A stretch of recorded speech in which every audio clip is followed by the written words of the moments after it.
Okay, so we're back with Murray's Modern Player Telecaster. Is that working alright? Yeah, I think so. Yeah, and this one, been interesting. Talked to Murray last night on the phone about this, and what we've concluded is that this guitar, the frets have been really massacred, with the result that they're much lower than I'd like them to be, and they are far lower than they by rights should be for a guitar. So if I get I suppose, let's have a look. Is this jumbo fret wire? It's hard to tell sometimes. Get out! A bit of jumbo. There we go. I mean, here's a piece of jumbo fret wire. I suppose it's really going to be really difficult to see. Let me just try it. But if you get a close-up look at these frets, I don't know if you'll be able to see just how flat they are. Oops, a bit close. You know, and by comparison, that's the profile of a piece of jumbo fret wire, which is not very shiny. It's a bit old, but you know, it's clearly dome shaped, whereas these fellows are flat. So somebody's really made a mess of doing that, and it's a shame because there's no way that a guitar of this age and newness. What are you crying for? Oh, hang on a sec. What have you got? What have you got? What did you chase?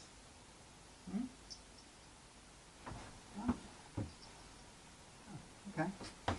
She's just talking to me. That's Morris's sister. She just caught a slow one.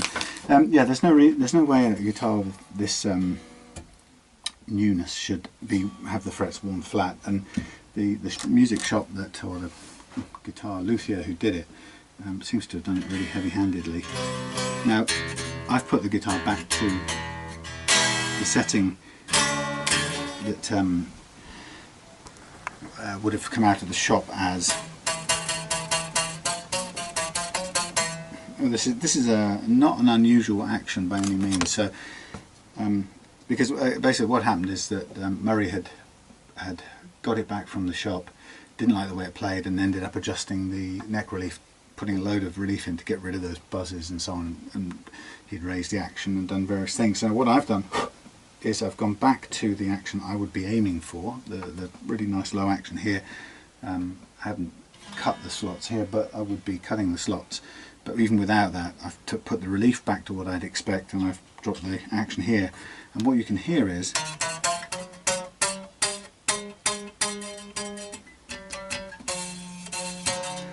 some pretty dead notes.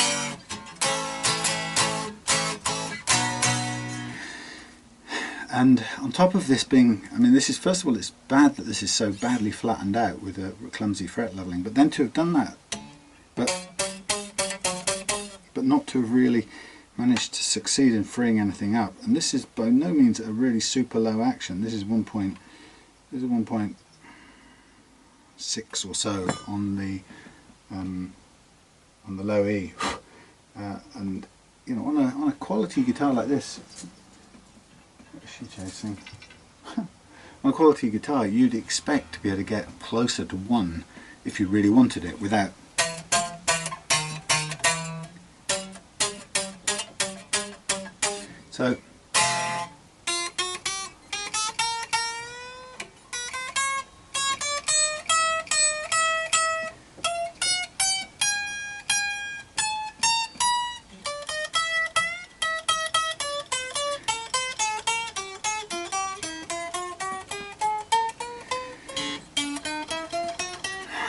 So what I'm looking at here is the action I'd want is a guitar that has still quite some work needs doing on leveling the frets, but of course the problem with this now is, having had so much ground off it already, you know, if I do the sort of take the time now to level these frets, what I can't anticipate and can't be sure about is what we're left with at the end of it, and is that really worth doing, or do we just, you know, I don't know whether to cut our losses and just refret with jumbo wire. I mean, the differences in pricing is to do a full fret leveled setup, which is what I normally do to get this sort of action. Let's say that's £100, right? Refret, which includes the fret leveling and the setup, is 175. So for £100 you might get this playing nicely, but it will have lost. By definition, it will have to have taken more material off the neck. So you'll end up with a guitar that's even closer to a refret than it currently is. And yeah, I've already told Murray that my feeling about this guitar is that it's quite close to needing it's at least halfway towards needing a refret, more than halfway, which is terrible for a new guitar. So, you know, I'm talking myself out of spending £100 and ending up with a thing that's even closer to needing a refret than it is currently, just to make it play correctly. And I think the logic is then, okay, let's refret it. Let's just call it quits and make this thing, put some decent frets back on it and get it right. And then when you're into that sort of price range, £175, then the question is, or is it better just to buy a replacement neck? Now, to buy a replacement neck, you've got the price of the neck, but then you also have to still do the fret leveling and the setup on it. Almost no neck will come ready leveled or leveled enough to play at a decent action. So, you know, let's say you could get a brand new neck for £75 and spend 100, and it's 175, same as refretting this one.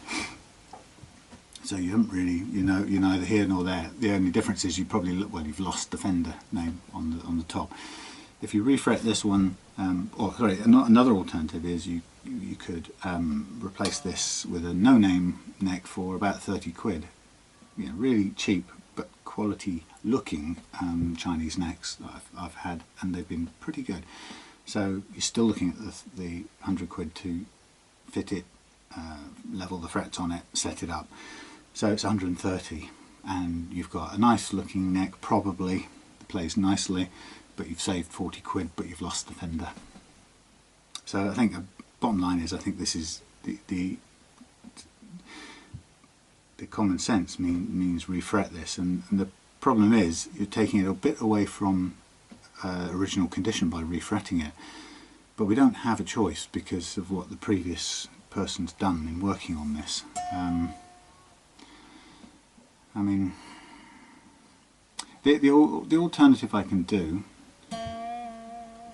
which is just a matter of, it costs me time and doesn't cost Murray time, is that if I do a fret leveling on this, just to see how much, if any, well, no, I know we have to take some off, but just to see how much we have to take off, and then recrown and get a feel of it after that. If that does it, then you've got the same neck, you've not pulled any of these frets out or disturbed the edges or any of that sort of cosmetic stuff, and you've got a guitar that will play, but you know is a good few years closer to a refret than it was.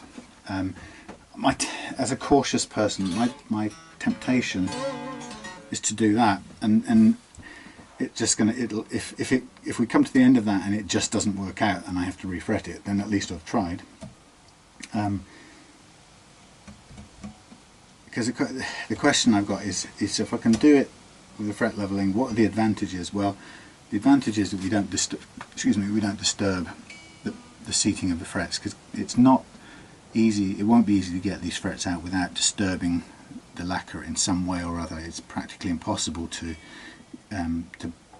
prise out frets without making some sort of impression on the edges, and then it may be that we lose the little the filler bits at the edge, which is a real shame. Now, again, going against that, Murray said to me he doesn't really care what the edges look like as long as it plays the way it should. So yeah, I'm talking myself. It's a great thought process. You're hearing me talking myself in and out of it. I think what I will do is I think I'm going to go with a refret on this, but just for pure interest's sake, I'm going to see how badly off this is. So I'm going to do a bit of fret leveling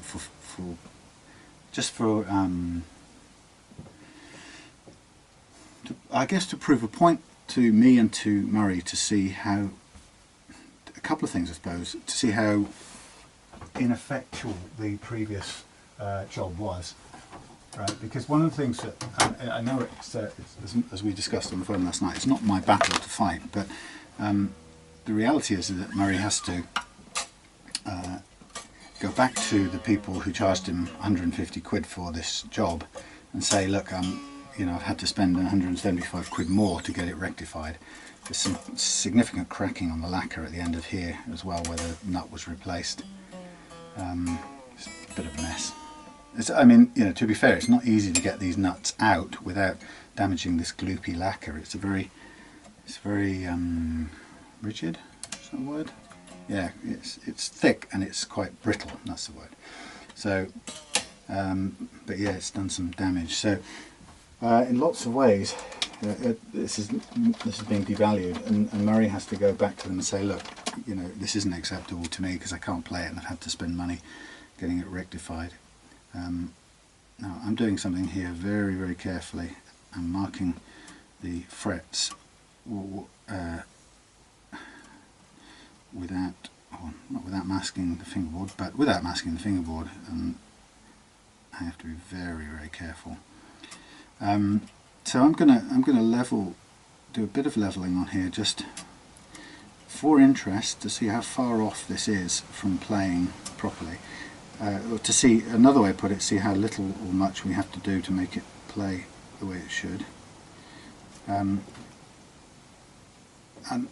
It'll cost me in time, but I think I will then go on and refret it, because from Murray's perspective, I don't think it's acceptable to spend a load of money and end up with a guitar that's on the verge of a refret anyway, which is the likelihood where this is going to end up.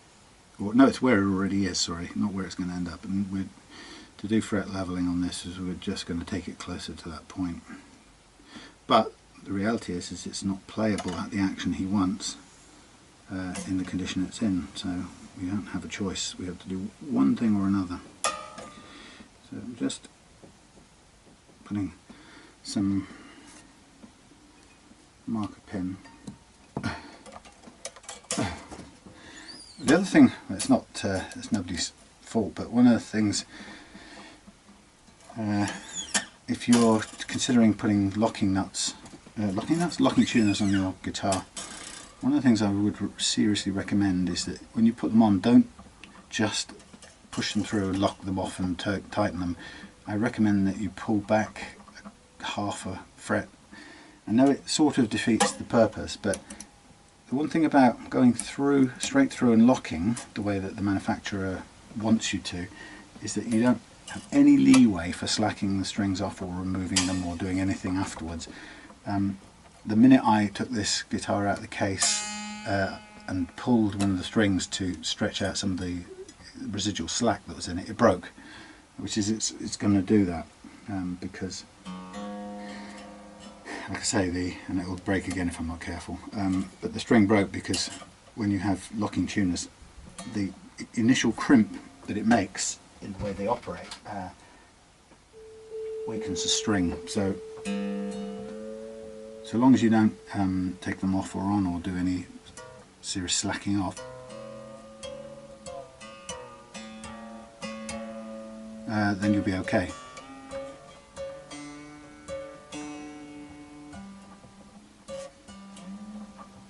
But if you have to slack them off like this, half expecting them to break,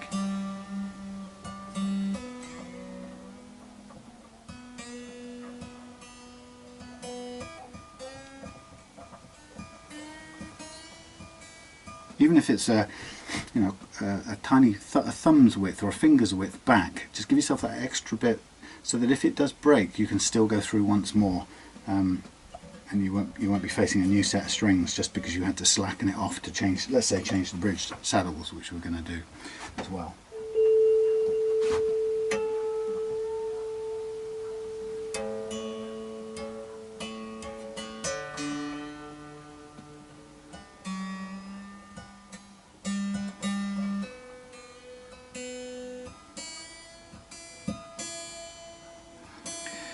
So, okay, this is the for interest sake bit coming up, because we don't have a choice. We can't. This guitar won't play at the action it's set at, and there's nothing else we can do. I'd be tempted. There's a few things going on here. We're going to restring this with 11s, and the question would be, do we string it with a set of 11s now?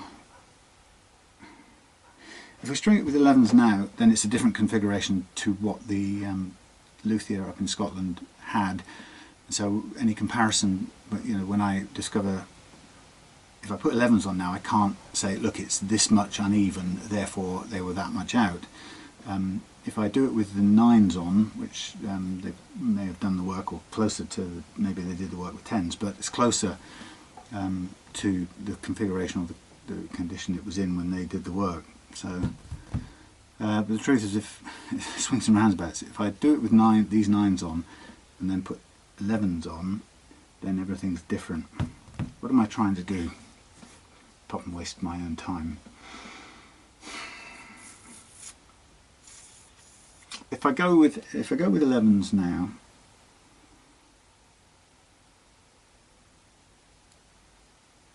then I will. What will I achieve? Not a hell of a lot, really. What am I trying to find? I want to know right now how uneven these frets are, and I kind of know by virtue of the fact that they're not playing cleanly, so I know the answer to that.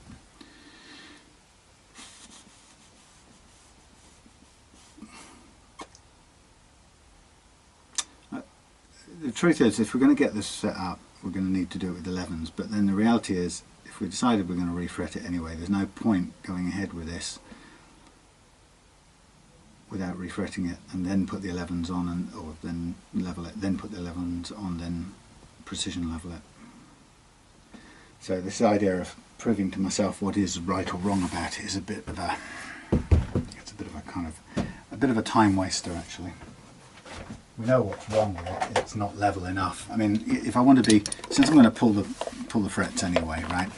Let's just do a visual thing. This is what I'm hankering after. I want to see something visually that tells me where this neck is at. So what I'm going to do is I'm just going to do a single down. We know the problem areas are down on the bass string, so I'm going to just tune with 9s on. Admittedly, it's 9s, right? So I'm going to tune the truss rod, or the banana, whatever we like to call this baby.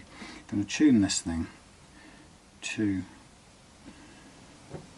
that's too far, and we're going to tune it midway, let's do it properly, up against the stops. I'm going to tune it to the relief that's in the neck now, even with slightly different, possibly incorrect nut settings. I'm just going to tune it, and I'm going to just do a quick smidgen of level, right, and I'm going to see how much out this diagnostic bit of fret leveling tells me the frets are on this. So I've got to get this absolutely right first of all.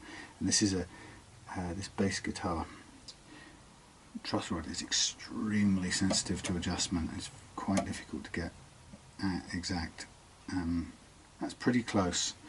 So here we go. This is, since I've decided to refret anyway, what the hell. I may have to replace the nut. I'm not even sure about that looking at this thing. So what I'm doing is I'm just going to spread apart these strings as much as I can, and this is the like a diagnostic bit of leveling. Now this is, what I'm going to do is I'm going to just take down the pickups here, because they're sort of interfering with the end of the truss rod, understandably. I can always raise these back up to a nice level later on, but we don't want them fighting. I can't do much with the bridge, the neck one at the moment, but I think we might just be alright there. Just making sure we're clear of it by miles. I just don't want it being pulled. Okay, so here's the fun bit. Using this thing, I'm just going to let gravity tell me what's level and what isn't. And I'm kind of going what I would call down the E track at the moment, and I can feel it's cutting loads up at about the 20th fret. Wow, there we go. So I want you to see, this is in some ways you can't really blame the other luthier in a way. We can, for the over enthusiastic leveling, you can blame them, but their system probably doesn't allow them to get this accuracy, because see this, that we're cutting right up here. Now we know that we've got loads of buzzing notes around here, but we're cutting loads right up here, and we're cutting just a little bit down at the edges, so it's telling us that these are high frets here and a little bit high here. What I can do is, and what I would do to get a pattern like that, sorry about that, is I always recalibrate, because it's a way of making sure it's not quite easy to plug this in on real time, live, and all the rest of it. What I'll do is I'll go back and I'll just recalibrate to make sure that my truss rod is in the correct configuration. I'm pretty sure it is. Let's just double check. I'm not to get the sort of distances right. There we go.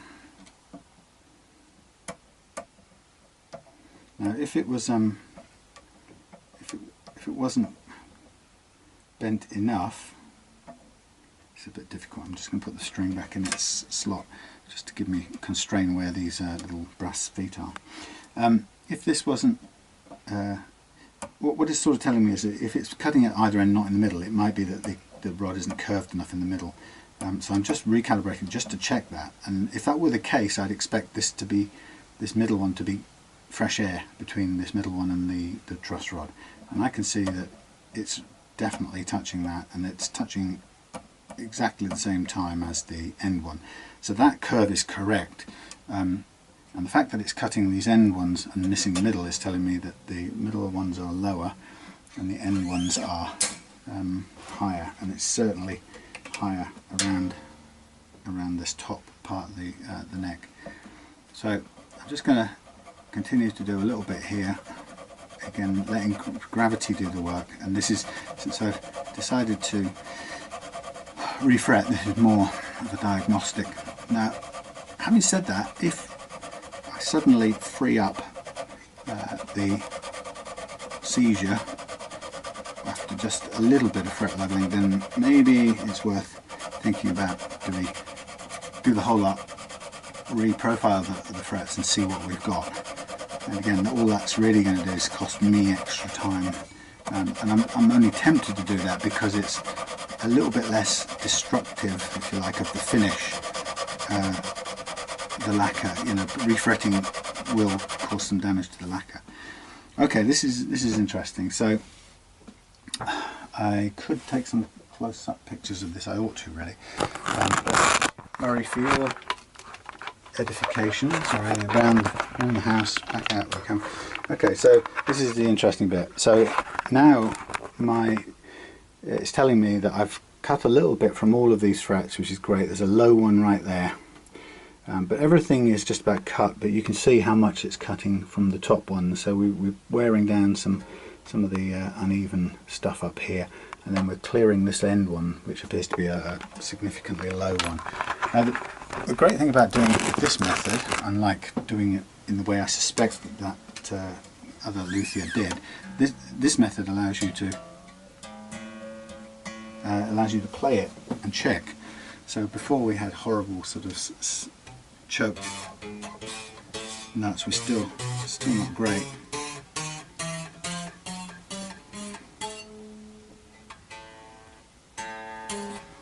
Is that because we got some relief in there?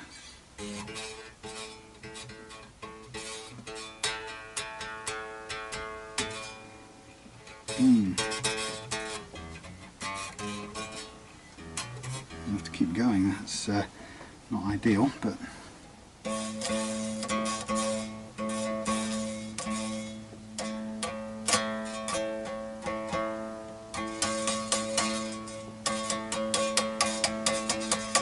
one of the things Murray said was, is this a function of the maple fingerboard? That isn't the case.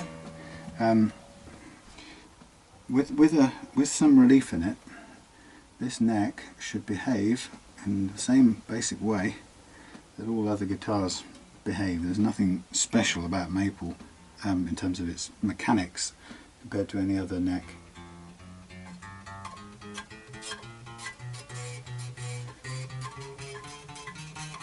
Right, I'm going to keep going since we've decided what was going to happen anyway.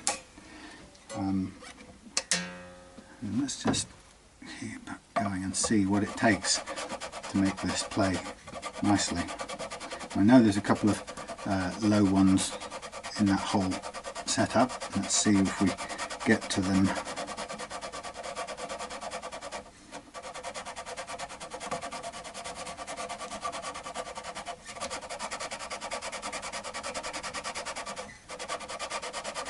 And the thing about this is that just because you're cutting doesn't mean you've ironed out any significant unevenness. The reality is with this method you've got to go until you've got the action playing cleanly, and then that's the only point at which you can say, okay, I have taken out whatever unevenness was interfering with the play. There's no other way of doing it. It's not enough just to get all of the frets a little bit dusted. It doesn't tell you anything other than you've touched all the frets. You'd think, getting there, you see, not perfect.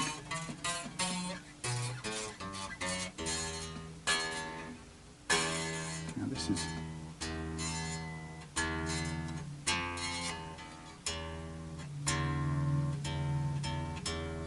let's go back and check one thing here. So it's getting there, but it's not good. It's taken quite a bit. Let's just have a quick look. I may have taken more out than we needed on the relief side. Go the opposite way of what Murray had.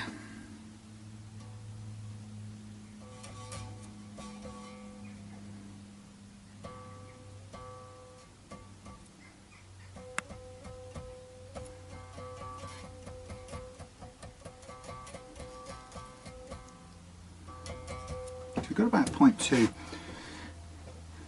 of relief.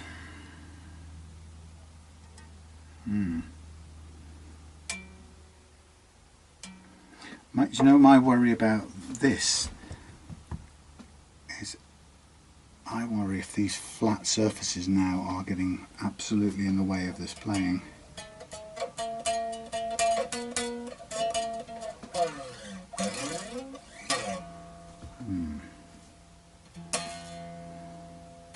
Interesting. Well, whatever it is, this is not a happy.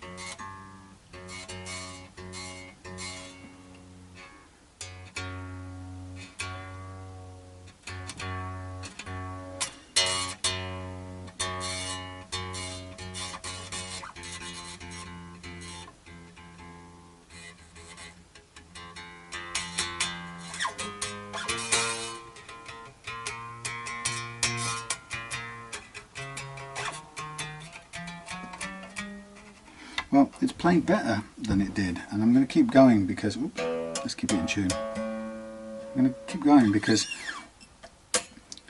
we're going to trash these anyway.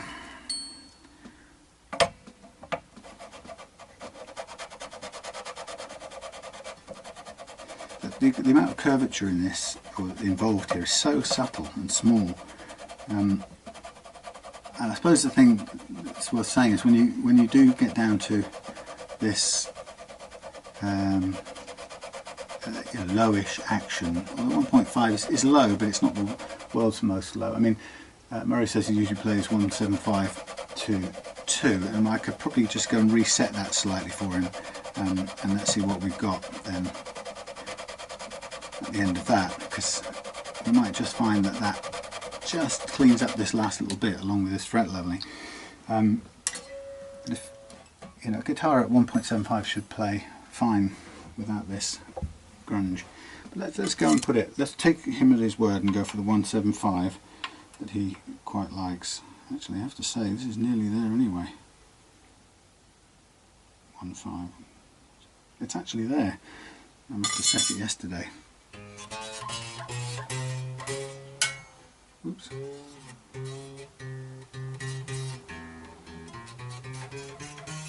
Now what I'm going to do is something a bit unusual, if I can. I was thinking about reshaping these little bits here because they're so flat now to be level. I mean, they were flat before we started, but they are now flat. I wonder if I can feasibly do them. There's my little thing. Can we reach in there with this on? Is there enough space? It's a bit of an ask, really. Possibly. Let's see if we move this one out of the way and we get a bit of a chance of it.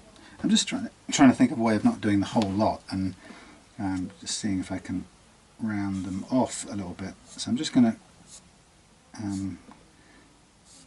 colour them in again, so I can see what I'm doing with this other tool. It's a bit of a cheaty thing. Normally I would mask this off, obviously, so that anything I do with these files is going to hit on masking tape, if anything.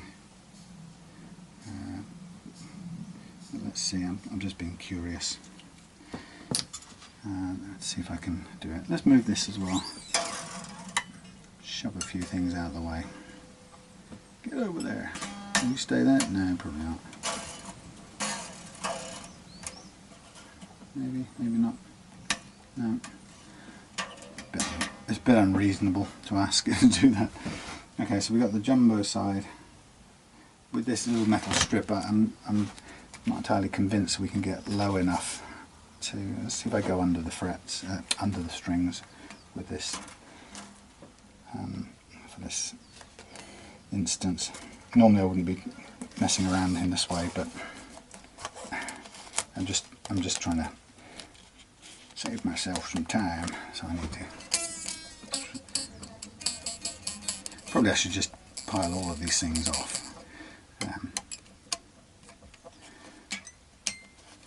What I really want to do is get under there to there. Thank you.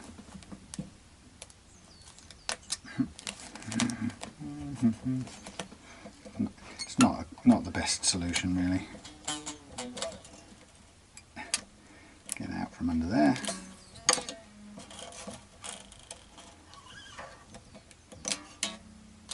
Will I get anywhere near being able to do it? Yeah, maybe. Can I get off the edge there? Possibly. This is a bit of a kerfuffle just to get hold of the edge. Anyway, so that's my plan.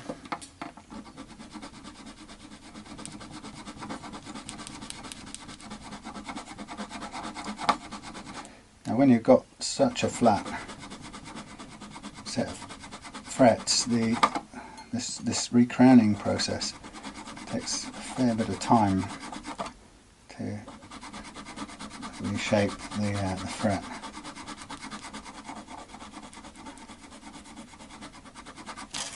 I'm not 100% sure this is doing exactly what I want, because normally you'd be able to get lower below the level of this metal strip, but it seems to be going some way towards rounding it off. Sorry, it's not a very good camera angle.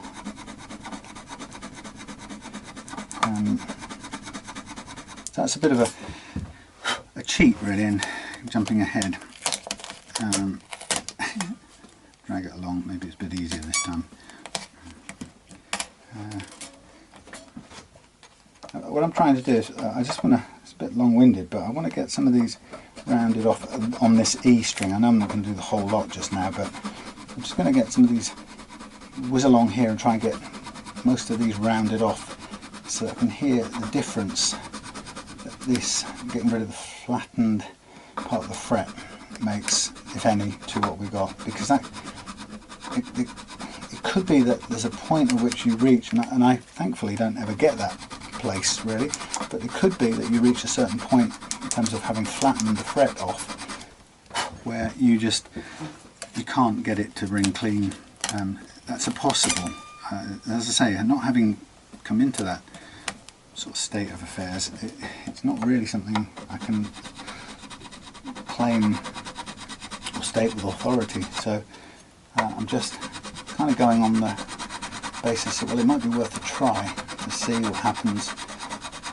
That we've achieved what appears to be a level, but we may well be struggling with extremely flattened frets, which could be preventing us from playing cleanly. So this, these are already so flat that we would be working a long time to get these rounded off again. I mean, they're not perfect now, but they're a lot less flat on these only on these edges. I'm not really concentrating on the rest of the fret, I have to say. I'm just trying to conduct an experiment here at this part.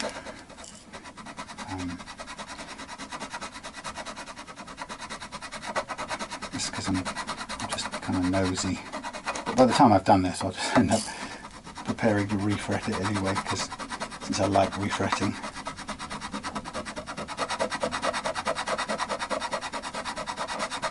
One of the things I learned from another previous guitar Telecaster that I refretted, and I refretted a really knackered old, well, not so old, but a knackered Squier classic vibe neck. Refretted that, and one of the things that I learned the hard way was to be very, very careful about the amount of downward pressure on the fret press, because this lacquer is so brittle that I ended up creating some splits at the point where the tang goes into the wood. So I'd have to be, I know this time, to be extremely gentle. And it's a matter of balancing the desire to squeeze these frets in and the desire to not overstress the lacquer, which will immediately go into sort of brittle cracking mode if you do stress it. So you can see I'm just whizzing along a bit, trying to do these. I really now I'm trying to just prove a point to myself, or find something out for myself, and that is, once you've reached a certain level of flatness on the fret, does it prevent you from getting a clean note? Now, the bit about whether it's still scratchy on top isn't of importance here. It will be scratchy on top, that's a fact. That will stay that way until it's polished, but right now I'm concerned mostly about the shape of it and getting it from a flat, grotty flat shape into a vaguely arch-shaped. It'll be interesting to hear if that makes any difference at all, because what I'm seeing from this guitar is that with the way the frets are and the way it's come to me, is it is definitely resisting playing cleanly at the kind of action that I would expect it to play cleanly. So there's something going on here. I don't think it's unique to the Modern Player Telecaster, although I have to say I've had a few of them through, and quite a few people have described their experience from new as fighting with the guitar, and they feeling a bit pissed off that they shouldn't have to fight with it to play it. And a lot of the times so far that's been about setting the nut right, getting rid of any obvious uneven frets and so on. But this one's presenting an interesting challenge, because I have to say I don't think a kind of a luthier of any worth, and this guy in Scotland by all accounts makes guitars, I don't think they would have willingly, I don't think they would be so clumsy that they would have just ground down all these frets just because they didn't know any better. I suspect that if they've gone this flat, there's been something that's kind of driven them to it almost. Now I remember once doing a levelling, and I put some new frets on a guitar that I was going to sell, and I started levelling, and believe it or not, I was using the fret rocker method, and believe it or not, my fret rocker, because it was made of aluminium, had become worn in the pretty much in the spots where across the sides it wears in the same sort of spots, just with a bit of give. There's a range of indentations that build up eventually. It sounds ridiculous, but if you use it enough, you'll see that it actually does. And this thing had become worn, and it was giving me false readings, because basically along any flat edge that I was using, the 3 points were indented, and so it never gave me a true reading. They weren't indented the exact same amount. If you moved a bit slightly, you get a different reading. But I was following it blindly, and I continued to level and level and level, thinking something's wrong here, you know. I can't get this thing level. And before I knew it, I'd done this. I got most of the way through the new frets before I realised what I'd done, and I had to chuck it. Well, I didn't chuck it away. What I did was I flattened it myself. But in fact, I did. I put it to one side and bought a new one quickly, and then I realised, of course, with a good straight edge or flat beam, I could have sanded it flat myself, which I then did, and I continued. I don't use it anymore actually, because this method doesn't require it. But I'm wondering if that happened to me in good faith. I'm wondering if that's maybe what happened to this guy. I'm wondering if he's reached the point where if he's using the kind of the flat neck and check method, fret leveling, checking with the fret rocker, maybe his fret rocker has actually become worn and he's got caught out in the same way that I did. Bizarre. Kept going until it finally, I just had to stop and think, what is going on here? This can't be uneven. You know, I've taken so much away, there's almost none left. Now, I haven't gone all the way because it's going to take me too long, but I'm going to just, Jesus, look at that. That's another piece of the lacquer from the nut that's just come pinging off.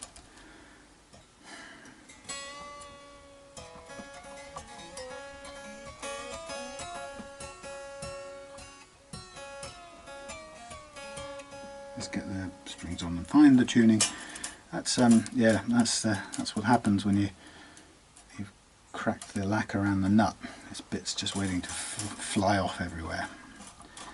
I can probably touch that up with some amber lacquer anyway, but it depends whether this nut is any good, because I'm not sure about this low E, to be honest.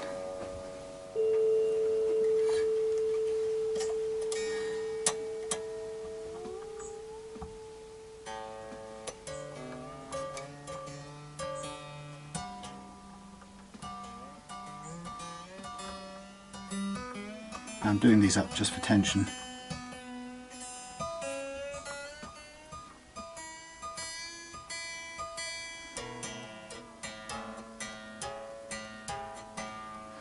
What I'm interested in now at this point is in this first part of the neck.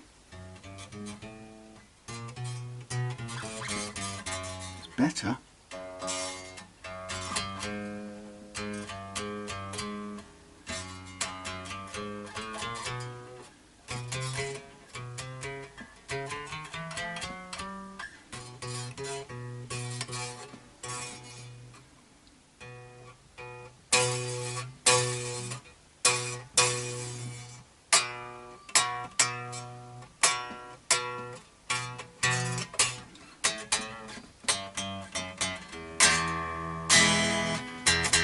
It's a little bit better. That's really interesting, as just as an aside for me. That's really interesting. It kind of tells me there's a possibility that if you go too flat in your first whatever you're doing, then you're going to get a kind of slap rattle, which is going to make you think you've got fret buzz and you're going to keep on going. And I wonder if that's what's happened. This is like reverse detective. I wonder if the guy has gone cranking away heavy-handed with a radius block, and then he's flattened these things off, and no, but he wouldn't have done that, would he? He would have taken the strings off and flattened the neck, and he would have he would have levelled with either a radius block or a beam, and then he would have checked with the neck flat, he would have checked for rocking. And something's made him carry on going. Either he's been completely heavy-handed with the nut, with the radius block, just because he's heavy-handed. And I can't believe that for a professionally experienced luthier. Or, like me, he ended up using a tool. I don't know. This is quite interesting. Can you see? I re-sharpened these, reflattened these edges, and I use this currently now as a nut file. But ignore that. When I did use it as a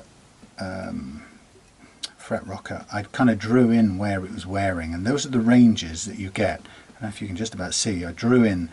So the idea that it doesn't wear, or if you think, well, it doesn't wear in one place, well, it does, and it's, you know, the range of strings, because of the length of the side and the different groupings of strings, you always get the same little clusters, and pretty much you put it down in the same place, and that's where it literally will wear, start to wear if it's something like aluminium. It will wear if it's steel, but slower. And this is where this bloody thing in the 3 patches on this edge had started to wear out, and I was believing what it was telling me. Or one of the edges had worn, or maybe all 3 at the same time, but it was telling me false readings, and I wonder if that's what's happened to the chap in Scotland. Anyway, what I don't want to do is I don't think I want to carry on struggling with these frets. Or do I? Let's have a feel.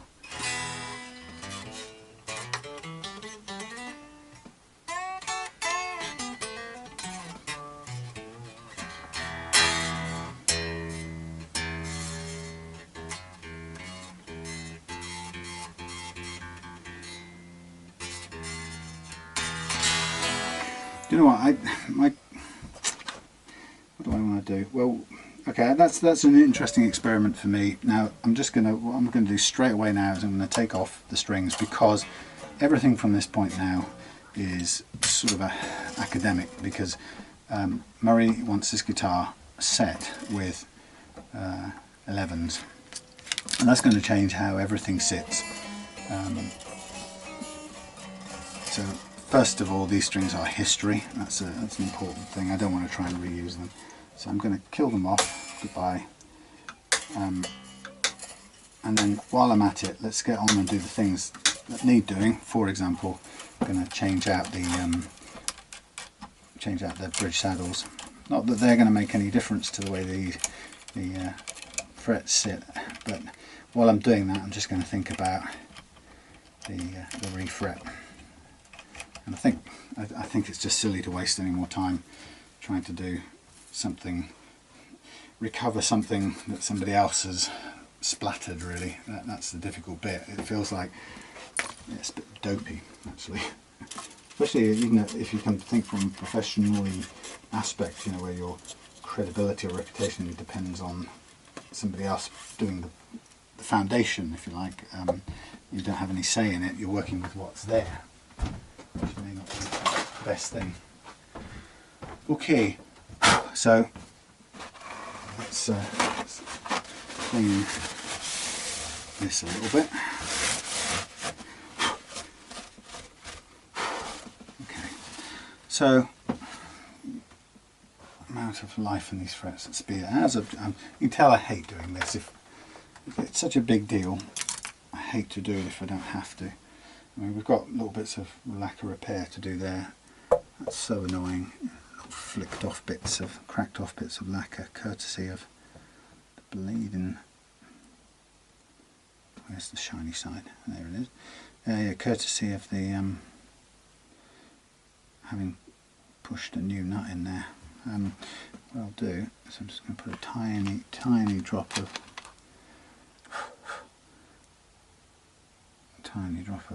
glue on there. Get that put back in place while we're at it.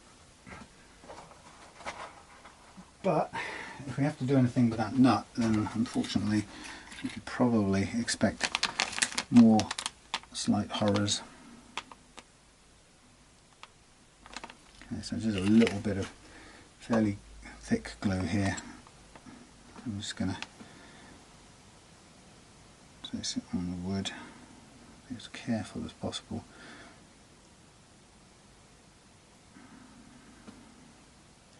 I hope that we don't have to do anything with this nut. But it was looking pretty low on the low on the low E. Low on the low E.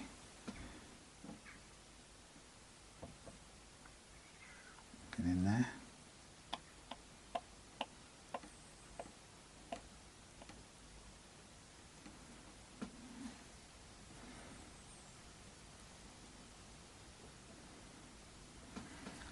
Not great, but it'll have to do.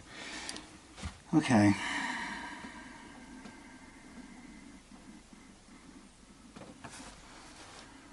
How are we going to get this? When it comes to refretting one of these, it's a case of treating it like it's a bound neck. And just how much difference are we talking? I'm just trying to convince myself. Where's the measure? And if we can we tell? Will it work? 0 inches, millimeters, 0. Okay, 0.96 of a millimeter, it's saying.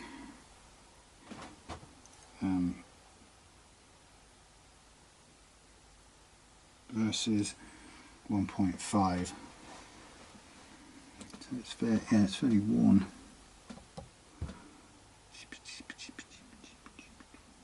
The question is can I A, level the rest of them, and B, no, actually the question is, can I level them accurately without first crowning them, which is the job that was missed out the first time? And the answer is no. So I'd have to crown them, check it for playing, level it again, crown it again. And like I say, we're just miles off the mark. Fresh. Oh God! You see how brittle this lacquer is. It's scary. What's scary? This thing. I was just saying that, you know, that's how a new jumbo fret looks, right? Compared to that flattened baby. I've rounded. Not the same. I've rounded some of these off, but just to try and test. So I was just testing down this edge, but I had to level more, then round it off. Flattening it again. It's like, yeah, and it's like, you know, Murray said he doesn't really care how it looks. He just wants it to play right.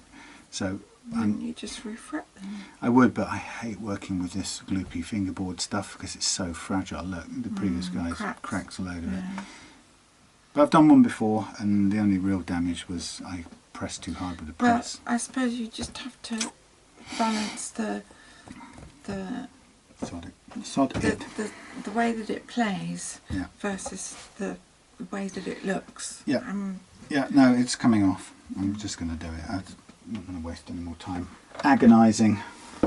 How was your meeting? It's very nice. Cool. Very, very firming, and everybody's got a tale about a teenager at home. Everybody. Yeah. And some are far worse. I know that, but don't tell him. He'll feel like he can carry on being a bad boy. But yeah. When you left, had I received a message on LinkedIn? Yeah, from the Australian guy. I'll tell you, right, yeah, I've just replied, so we can talk about that in a bit. Yeah, it was really nice. It was about 10 degrees colder up in Princetown though, and it was grey.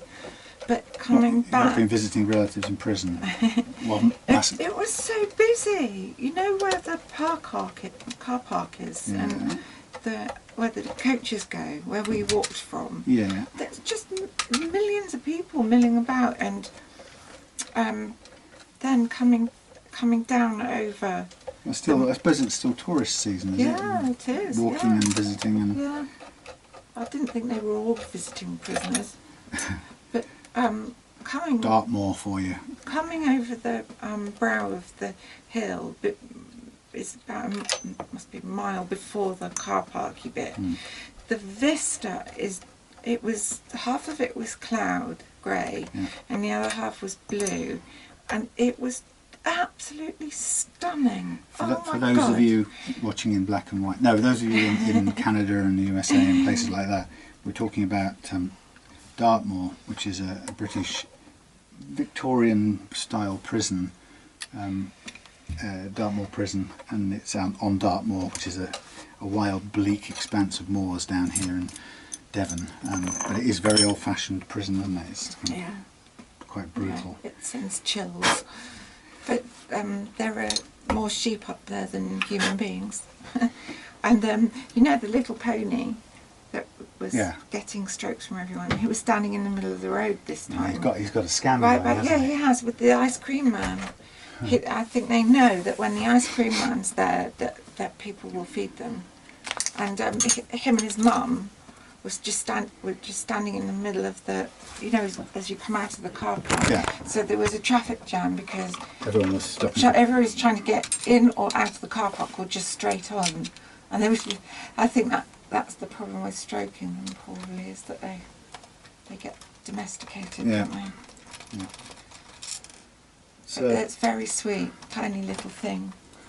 They're famous, the Dartmoor ponies. It's usually more than just the one, though, isn't there? No, there were quite a few, but those two were in the road. Just one. Is there lots of babies up there?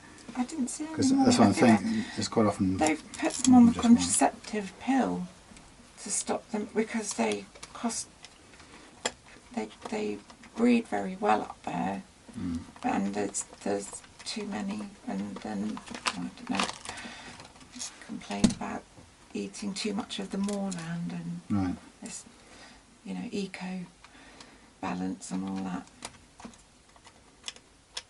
Oh, it's just beautiful though. I mean, it's breathtaking. The sky is so big, and the colours today, because it was grey and blue, just, you know, you got almost two different eyefuls.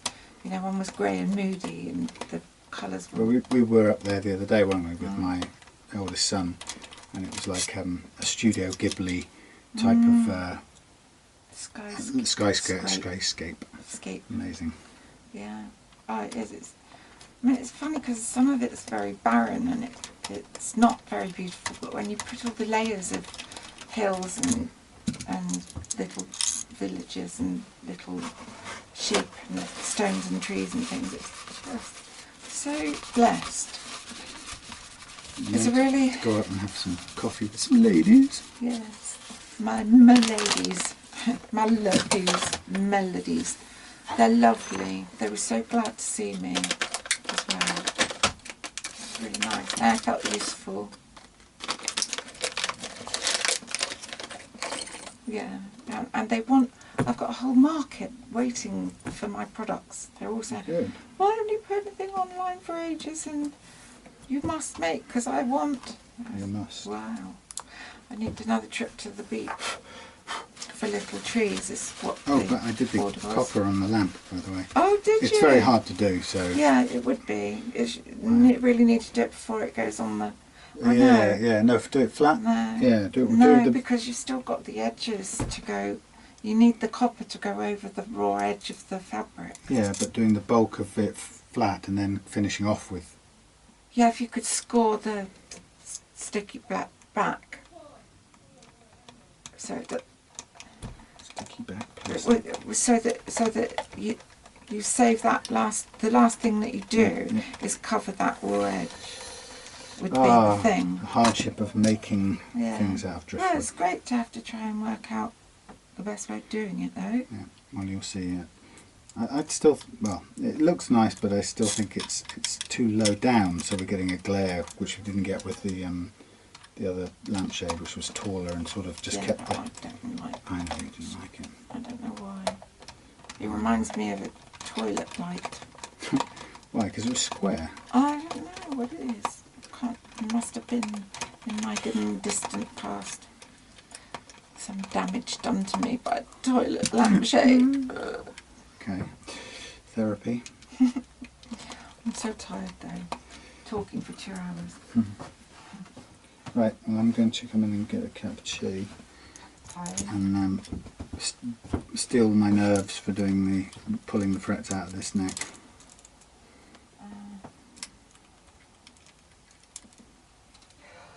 I'm going to take a break outside in the sun. We talked about chickens quite a lot because some of the girls have got some, and one of the girls was complaining about her chickens having ants in the nest, and the only way to deal with it is to burn the chickens. Not the chickens, that's barbecue. Burn the run thing. Yeah. But one of the other girls has got an egg glue.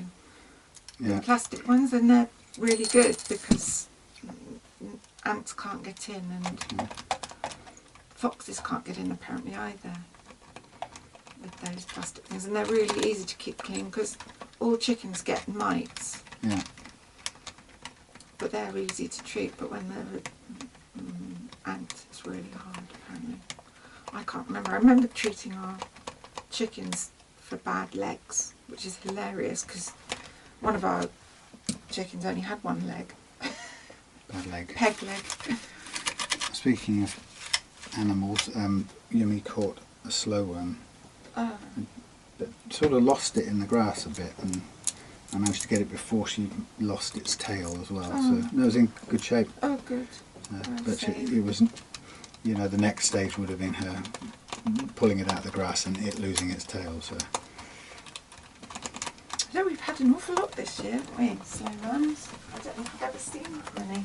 They must be doing well.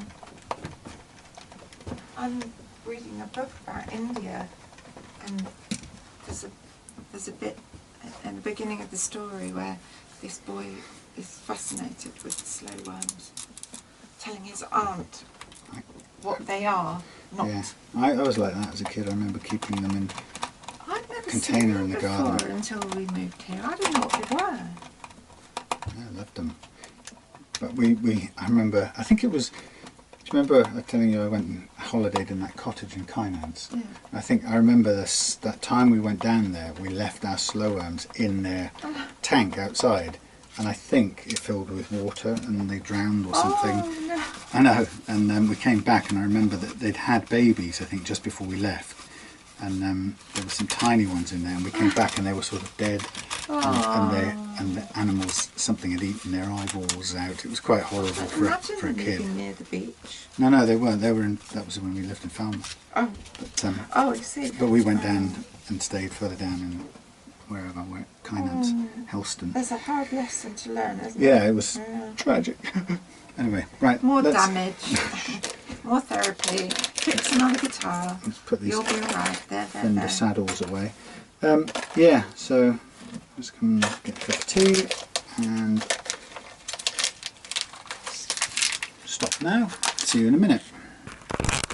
Blimey, lost track. Sorry, I got carried away. As you can see, I've put a sock on it. Yeah, I got straight off into doing the pulling the frets and refretting it.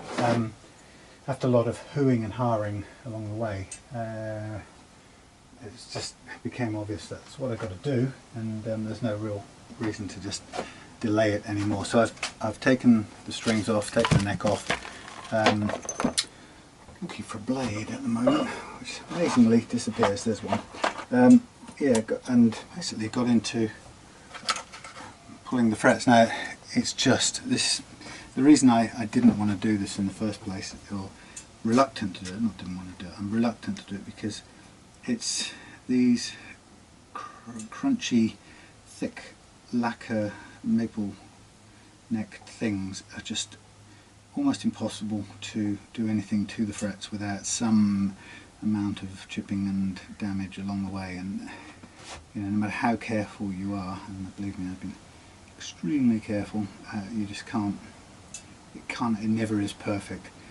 One reason, for example, is just getting the let me just move that. Yeah, just getting the frets lifted is nigh on impossible.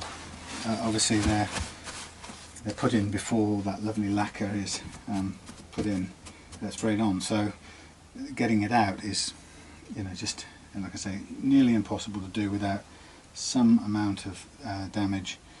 Sadly, I've kept it to an absolute minimum, and we should be able to.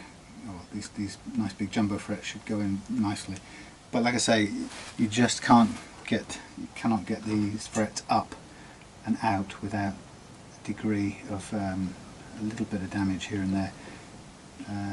It's a simple reason that to get a lift on the frets, you've got to push downwards and get the teeth of the special pliers underneath the edge of the fret, and that just isn't going to happen without a combination of force and downwards and into the metal. So it's just it's pretty brutal, unfortunately. But there we are. So this is just on the basis that Murray wants a guitar that plays well and has decent frets on it. So that's what we're going to give him. Interestingly, it's quite different trying to wipe off the glue at this stage on the maple. It feels very different to doing it on the rosewood. The same sort of principle applies. So standing by, we have the wet towel, keep everything fluid, and then I'm going to press these home. Now this time I'm going to do my very level best. I've cleaned out the slots, I've cut everything to exactly the right sizes frets wise, so that we're going to have as little obstruction when it comes to pressing them in, and then I'm going to clamp them gently but not under too much pressure, because we have to try and preserve this lacquer on these things, which is very brittle and doesn't really like hardly any pressing at all.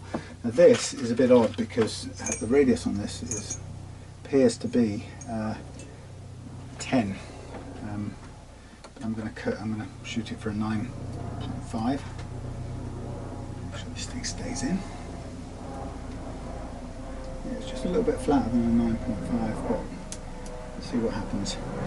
Okay, so I'm going to take care now to place these. Oh God, say that, and the first one falls over. And place these very carefully. Every time I pick things up from this carpety top, I pick up fluff. It's really annoying. I wish I could find another material. See, press down and it goes sideways. Lovely big jumbo frets. Nothing like the weird flattened horrors that I took off, I'm afraid. Now, just make sure this is lined up. There we go. So this is I'll do this in 2 chunks, and the challenge next is going to be to then edge off these things without doing any damage to, or as little damage as possible to the lacquer on these necks. And if I can, I'll try and do this just by hand rather than use one of these blocks that bevels and angles it. It's possible to do it by hand, but even then it's very, very difficult to do anything approaching getting to the edge of these things without making some sort of impression on the lacquer. But we're aiming for a guitar that plays well first and foremost. Okay, so first gentle, just drop it down gently so I can see where it touches, and then squeeze it home. And I'm going to avoid squishing too much force on this time. I've made that mistake before. Just want them to seat first of all, and then we'll put them under a clamp afterwards. Better that they just sit in and we level them if needs be, rather than overstress this lacquer in an attempt to force them down to a particular depth. Now at this point I need to change over to the other side, and we let the cork neck caul take up the strain. It's quite slightly challenging because it doesn't quite sit on the other side of the press, but we get there. Okay, so all going in simply, as you can see. I might do a push with a tighter radius again just after this. I don't mind doing multiples, but I don't want to do any one press too hard on any one go, if you see what I mean. But as I say, keeping this wet so that any excess glue doesn't have a chance to stick and mess up the lacquer on the fingerboard, which of course is the most attractive part of these necks. Okay, so now I'm going to flip out the 9.5 and just, I radius to 10 basically, so I'm taking out the 9.5 and I'm going to go back to the slightly over curved 7.25, which is kind of an extreme, relatively extreme curve, more than we want, but I'm just going to use this to try and make sure that we've got the edges gripped nicely, and to do it without putting too much overall pressure. There you go. See, it bloody cracks the lacquer. Look at that. Just, there's nothing you can do. Once that lacquer's been damaged at the edge when you've taken the fret out in the first place, it's just going to always, it's always vulnerable, like around the nut. It's a horrible thing. So you really are. I can see that there's probably a tiny bit of room for squeezing harder at that end, but I don't want to end up with more split lacquer.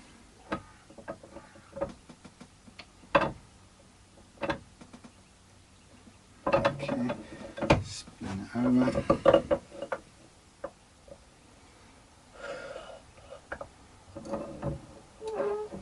Now, even putting it under a bit of pressure with a clamp will make a fairly uniform squeeze on it, but again the lacquer isn't going to tolerate hardly any pressure at all, as you could hear, and it's not too bad, it's right on the last fret, but that's what you get.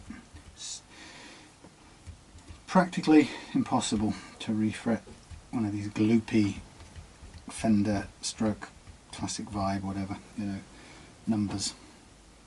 You can do it, but it's impossible to do it without some degree of damage occurring. And you can't hammer it because it would still do the same thing. So it's a really tricky one to make it end up looking cool, which is what we're trying to do. Now I can put an overall even pressure on with this caul here, and I need to pad out that bit of the neck there.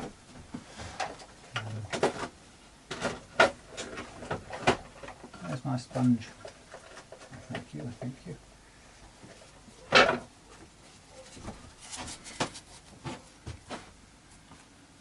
I'll just wipe off the water off the surface here. Yeah.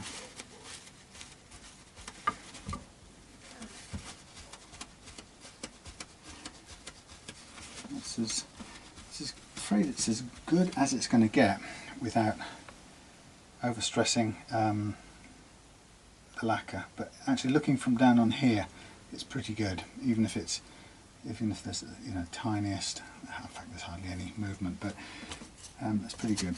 So what I'm going to do is I'm going to place this here like this, and I'm not going to do it like that at all, I'm going to do it this way up. So there's my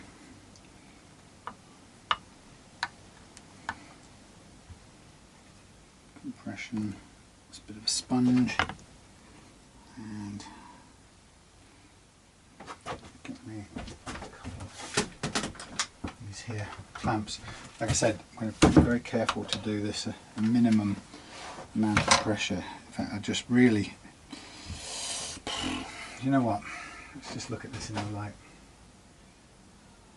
I would probably be happier if I left that, almost happier if I left that unclamped.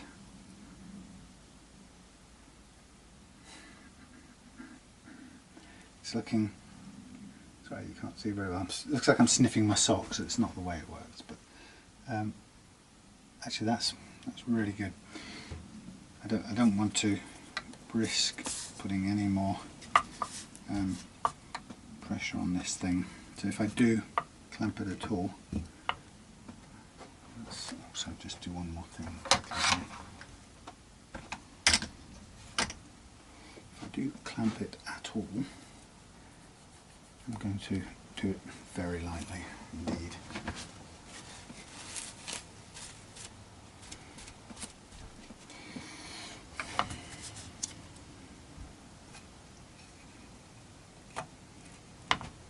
Just mainly using the neck heel as the thing that I'm squeezing against, with a bit of foam at the other end.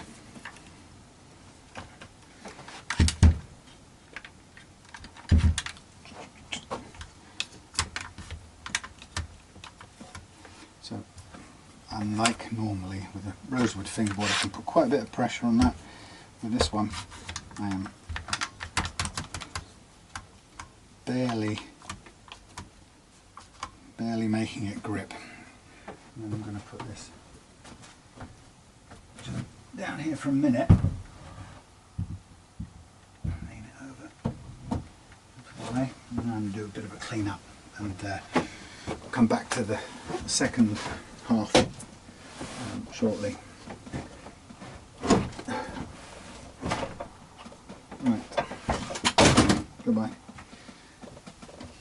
Yeah, so objective, the best possible set of playing frets. Secondary consideration is going to be the way it looks, unfortunately. Just given the fact that we can't do it without doing some small amounts of damage, unfortunately, to the lacquer. But the alternative is to stick with a worn out set of frets, which I don't think is ideal. I'm just going to stick those up there out of the way. Hopefully they'll stay in the order that I need them.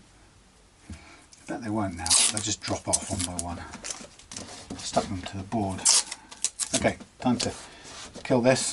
Catch up with you later when I do the second half. Okay, so just a quick catch up before we end off today. This is the This is the fender neck refretted, and I'm very pleased at how everything is seated. It looks like a good rack of frets. A little bit of air blowing to get some of the little bits of grime out. A couple of tiny bits, it's actually glue, but a couple of tiny little bits of damage that you can't really escape.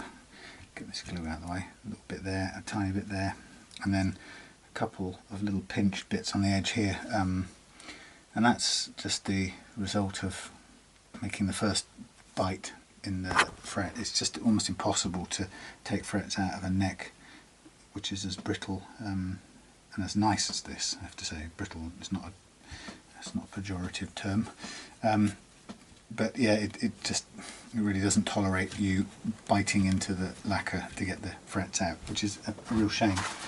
But having said that, we've got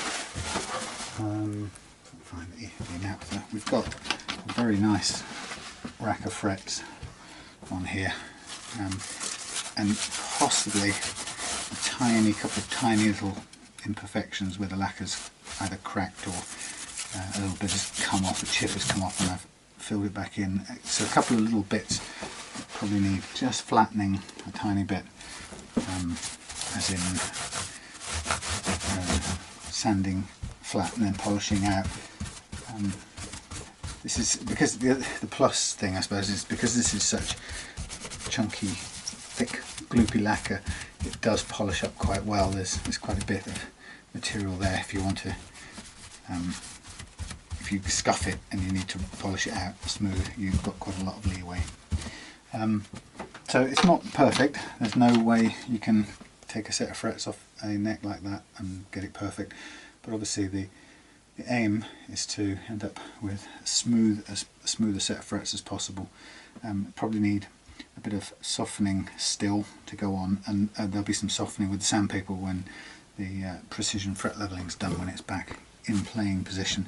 But there are lots of kind of little tiny tweaks that I can do, and it's just a sort of hand done thing. It's sort of do it, feel it, move on. So it's very I don't know what the word is, yeah, relaxing to do. It's nice. It's not a bad little process, but you really can feel it with the fingertips. I thought it was going to be Mick Hucknall for a minute there. Feeling your fingers and toes. Now who sings that? Oh, blimey. Feel it in my fingers.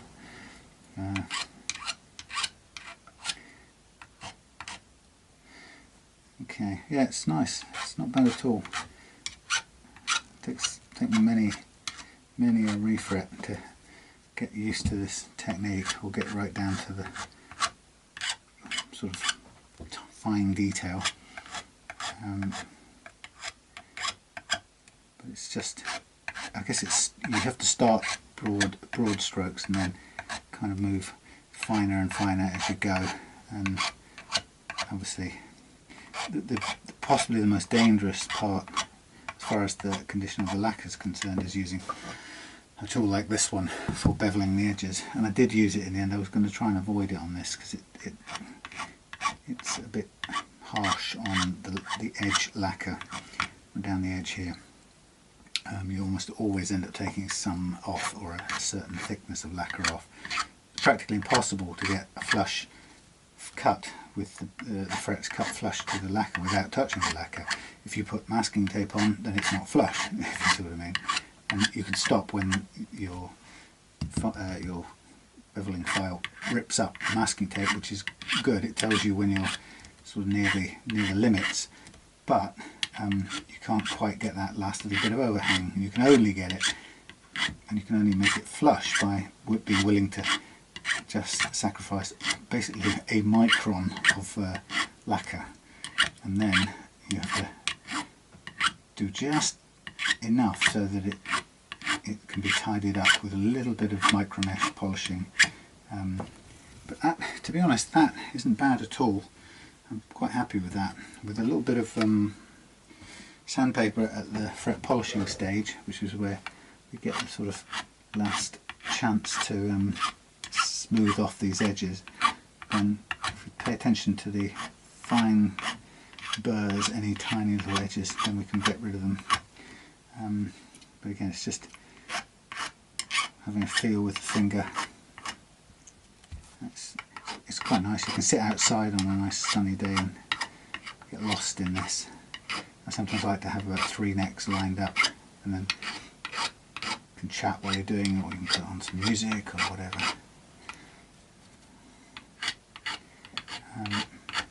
But yeah, so you can see it takes sort of finesse to get there. It's very, very satisfying when you do.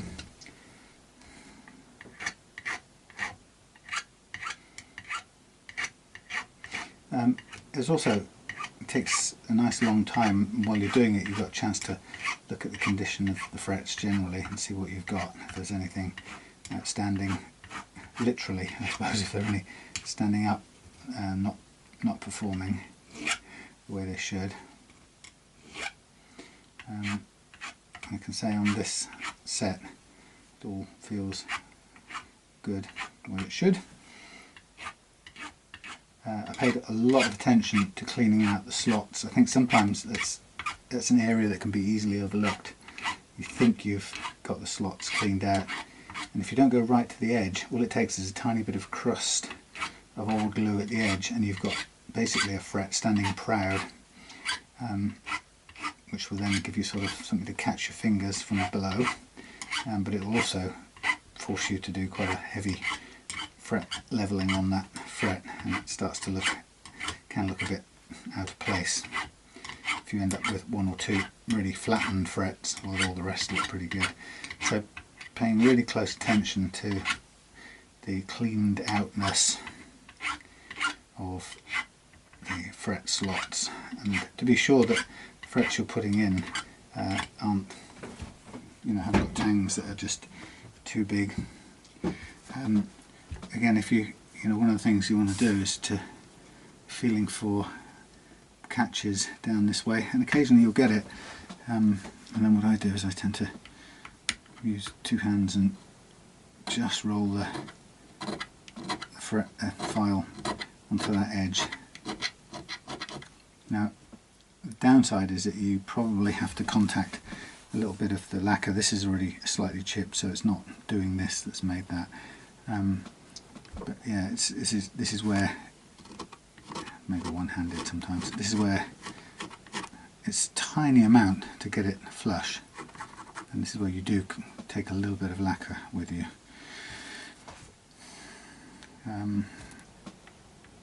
It's one of these things you can keep on fiddling forever and never give up. Really, this is a pretty good set actually, if I may say so myself. I've preserved all the little nibs at the edge, so it looks like it's the original, well, to a large degree it's got the original kind of fret fills at the end there. So we're basically treating it as if it's got a binding. In fact, kind of deliberately, well, I'll rephrase that. I didn't realise, but the way I did this was to privilege the underside of the fretboard, the underside of the neck, which is the neck that's going to get most handling, or the fingers are going to be in most contact with. And as a result, what I did was where I did the most likely place to do damage is biting the edge of the frets, and basically I guess I must have done it that way round. Anyway, so it means that what damage there is along the top edge mostly, and there's a little one down there, but apart from that, this edge is quite nice. Okay, there's a tiny little bit of lifted one. Another way I can sometimes do this is to position the hold the file in place and move just the neck. It's quite a nice accurate way of doing it. That one's got just an ever such a slight gap underneath, and that's because of where the fingerboard's been slightly compressed by having to push to bite the fret to get it out. So it's one of the downsides of this process, is that sometimes you get that. Okay, I'm happy with that for tonight's session. Yeah, waiting to go. A little bit of glue here and there, okay, but by and large that's pretty good. And compared to the state of the frets that we had on there before, and how tired they were, these look like a completely different thing altogether. So it's achieved the effect that we're after.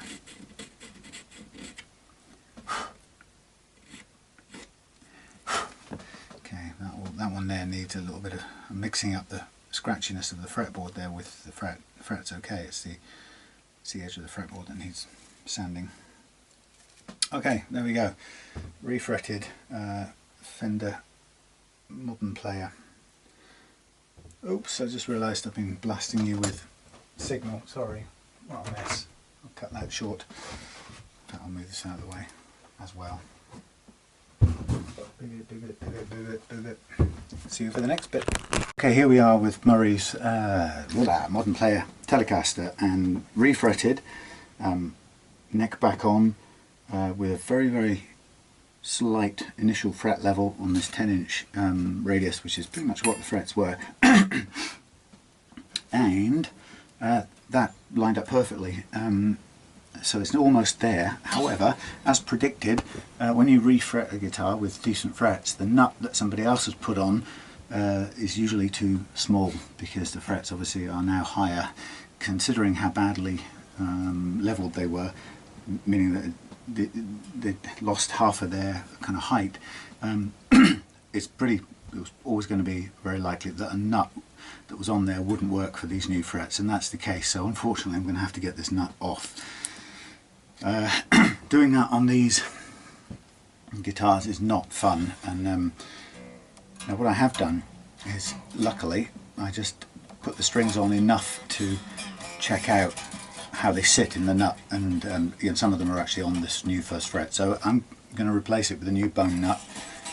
We've got 11s on here and I've put them on with a bit of extra slack so that we have some room to wind them off like this without them snapping, because that's the downside of these beautiful locking tuners, is that they tend to just break as soon as you slack them off, because of the fact that they go straight through the tuner and then bend, and they just do not like being loosened off. So a little bit of an extra turn is my tip if you want to be able to remove them or adjust them later on in life. It's not a bad thing to do. Now I'm just going to use a piece of garden wire here to hook around the back of here.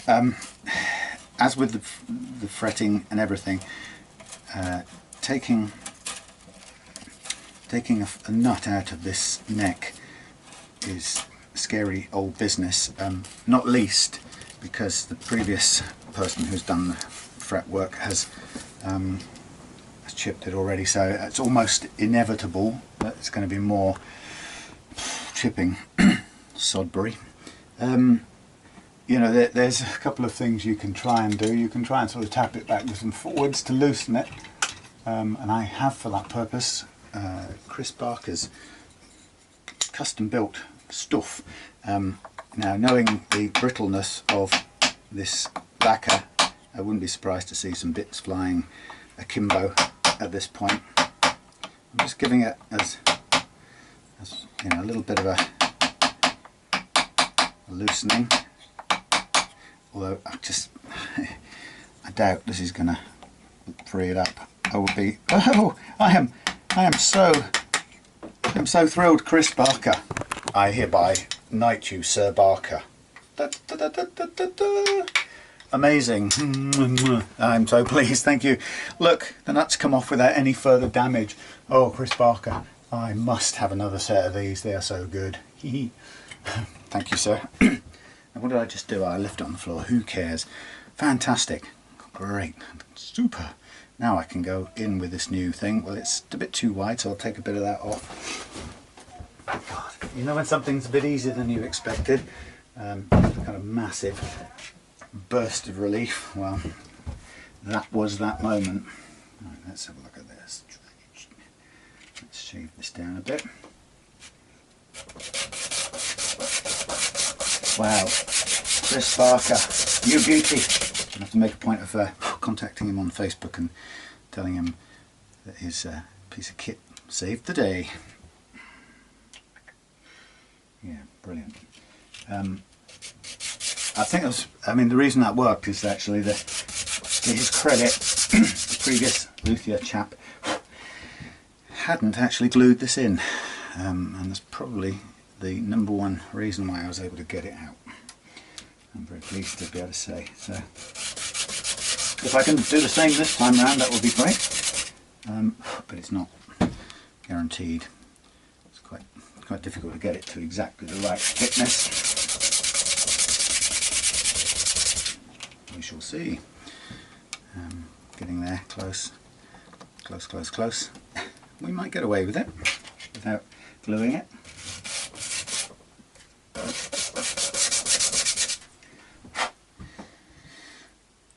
Would be nice. Oh yeah, I think we can probably go with that. Yeah, why not? Let's do the same. Fabulous. When something is easier than you expected. Da, da, da, da, da, da, da. We undo yonder stringies and get them back on. So these are practically new strings, but obviously now we're going to need to use them in the sacrificial mode, and I'm kind of prepared for chucking them, basically I'll have to chuck them, so it'll cost an extra set of strings to do this. But this has been a non-standard job anyway, due to the nature of the frets that we've inherited. So far everything's looking well. And just get the tension up on these without them breaking. That'll be a first little milestone. So I want to get this guitar under tension with the 11s on and see what we've got in terms of neck relief, and then we can adjust the bridge and start heading down towards the kind of playing action that I want. Because I'm not used to playing 11s, so I really will not be able to do anything with this guitar once they're on. The nut sitting nice and flat. It's a good slot, which is one thing I can say. But obviously we're now going to have to pick a set. I need the gauges. We're going to have to pick a set of files that match with these here sizes, and that's going to go slightly over the size I've got on the bottom one. Everything else I can cope with, but I'll just have to either use I think I lost my my welding nozzle cleaners, but I'll just use I've got a 48 and the last one here is a 48, so I just need to do a bit of width with a bit of sandpaper, it kind of just expand the width so that it doesn't stick in the slot. Okay, reference guitar.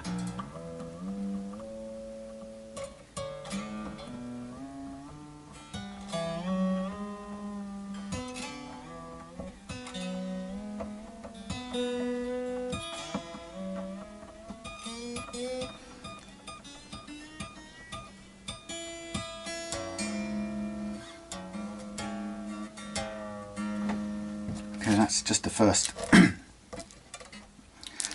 loading. As I say, this is going to chuck these strings away, so it's not really, I'm not trying to preserve them for anything. They are sacrificial strings, but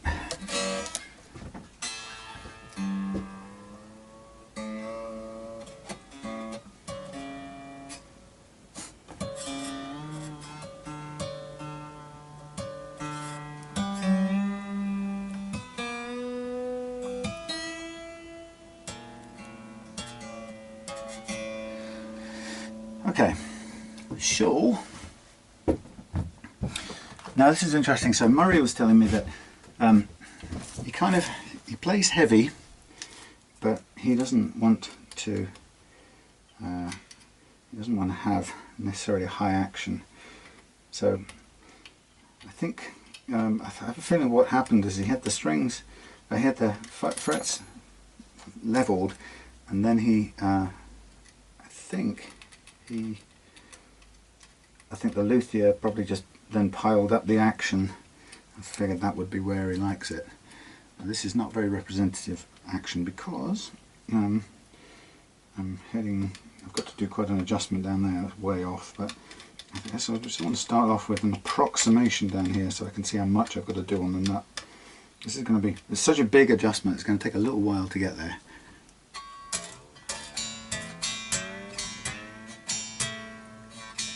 It actually probably makes more sense to just capo this for a minute to give me a more representative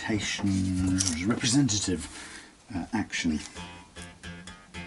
Yeah, alright, you're not on the fret very well, but what the hell, come on.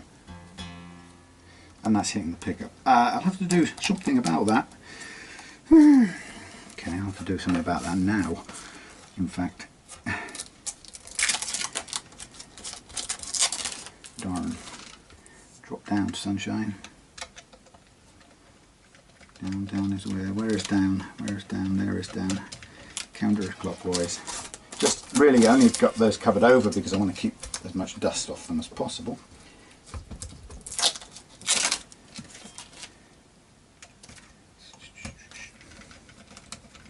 Down. Thank you. Okay. We can do a bit of stretching while we're here. I'm just this is a bit non-standard, so I'm just wiggling my way down to a sort of a roughly playable action that I might be aiming for. So there's 1mm, just not much over actually, and that's pretty low. I mean, that's quite. It's got the hair saddled way down low. Okay, which is way different from where they were before. So this is all going to be a completely different kettle of chowder. And here goes the next one. I better put this in the long spinning way. Long spinning, and it's a little bit of a step up. There we go. Oh, I'll tell you why this is different. These are new bloody saddles, aren't they? Okay, I was beginning to worry why this was such a big difference from the previous setting. It's because they're brand new and they haven't been set up before. Okay. Oh, yeah, my instinct was saying something's changed. What's going on? I thought for a minute, how come this? Have I lost a shim here and the neck's dropped back downwards? I thought, but there you go. It's not. It's a new set of saddles which are much higher on their stilts than they previously were. I'm just going to keep taking them down to approximately the action we might be wanting. I'll tune again at that point and make some fine adjustments then. Funny little saddle things, because really they only ever stand on one of the two things despite what it looks like. It's very easy to leave them balanced on just one, and it does hold it up. Okay, so that's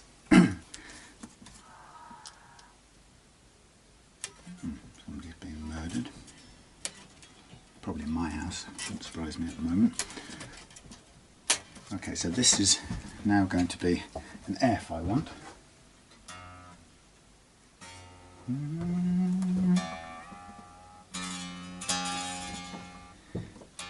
Okay, it's an F.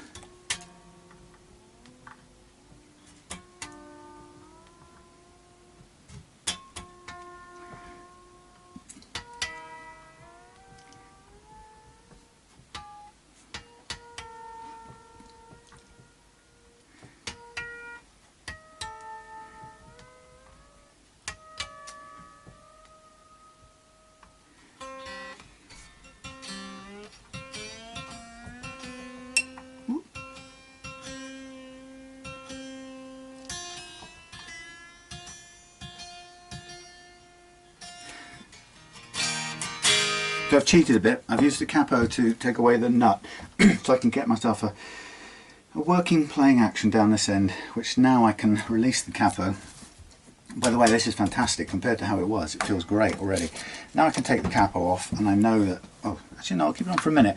But what I can now know is that it just gives me an easier look on what I need to do to the nut. But while the capo's on, let's just check what we've got in terms of neck relief. Now I flattened it out a little tiny bit because I wanted to use the radius block to do an initial fret level, which I did, just to kind of take off any unevenness, and then I'd follow up with a precision one in a minute. But so what I did is I gave myself a bit of relief in the neck.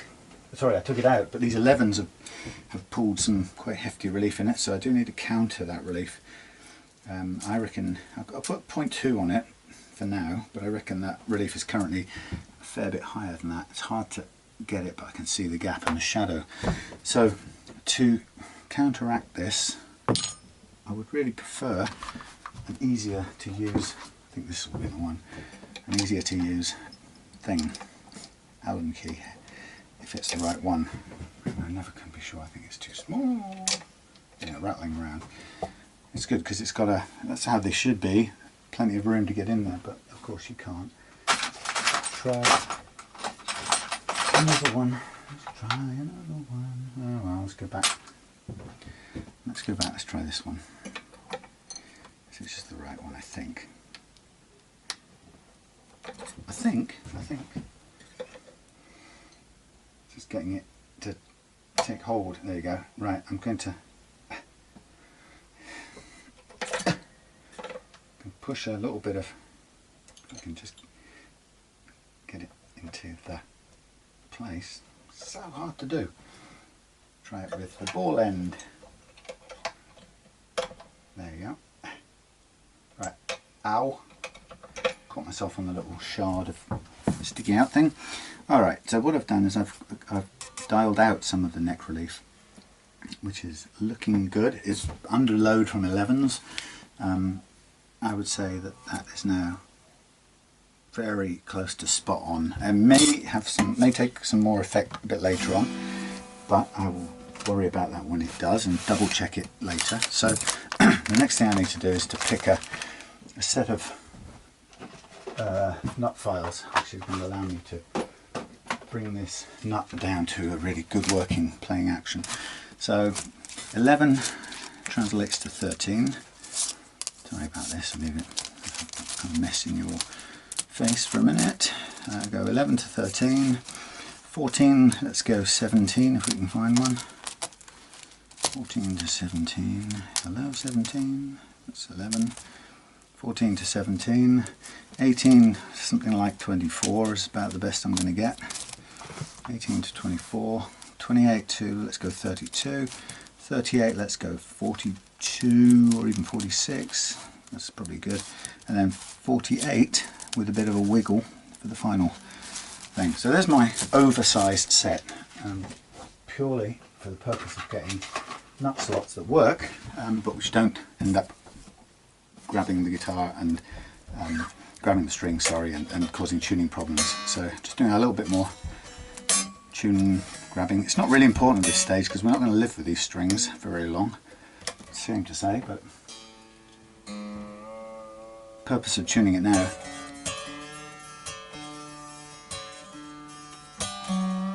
is just to get the neck under full load.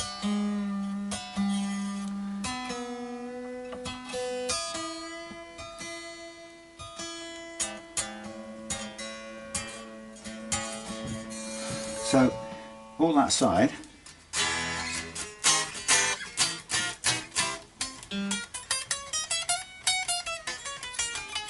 now that action is very low at the moment, and given the adjustment on the neck, it's okay for relief, but it will have changed the action just slightly because it was such a big difference. So I might now go up slightly on all of these.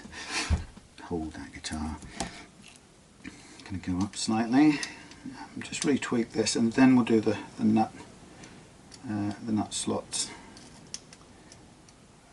I'll try and make all of these little legs push at the same sort of rate, because otherwise the thing sort of stands on one. So that's about one.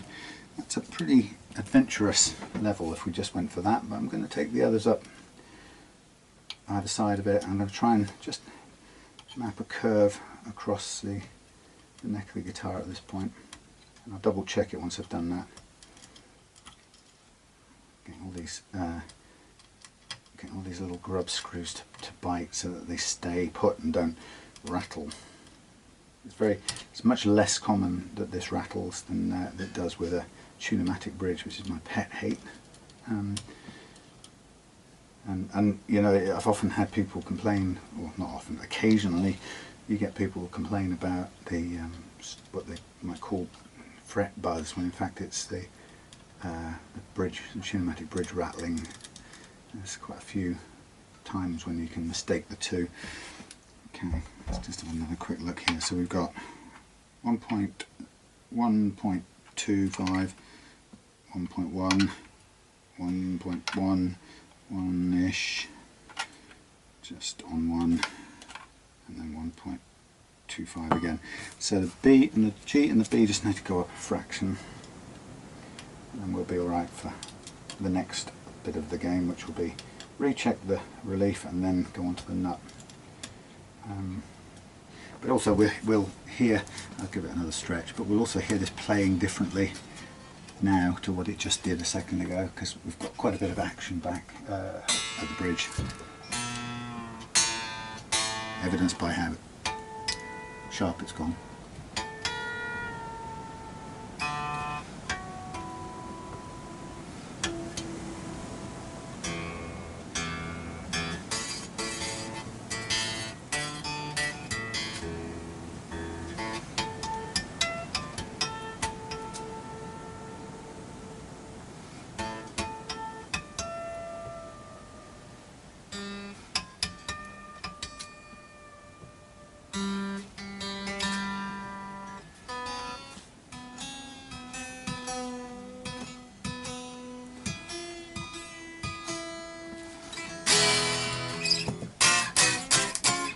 playing better. Right, now the fun bit. Time to do the nut. Now hopefully this is going to stay in place.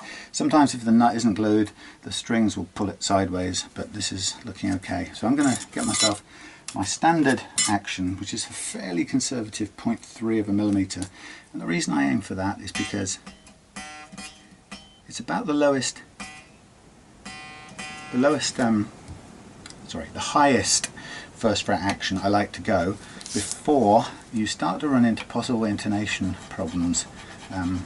So I'm just going to get these files in there. There's hardly any adjustment needed on that one, but I want the files to get in there just to burrow it out to the right dimension.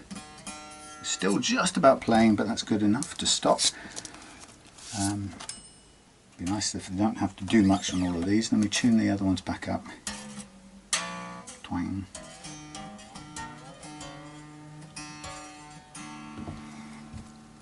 Now, some people might say, oh, how can you do this and the guitar lying on its back? And you say, well, I understand that the neck is bending slightly under gravity. I understand that.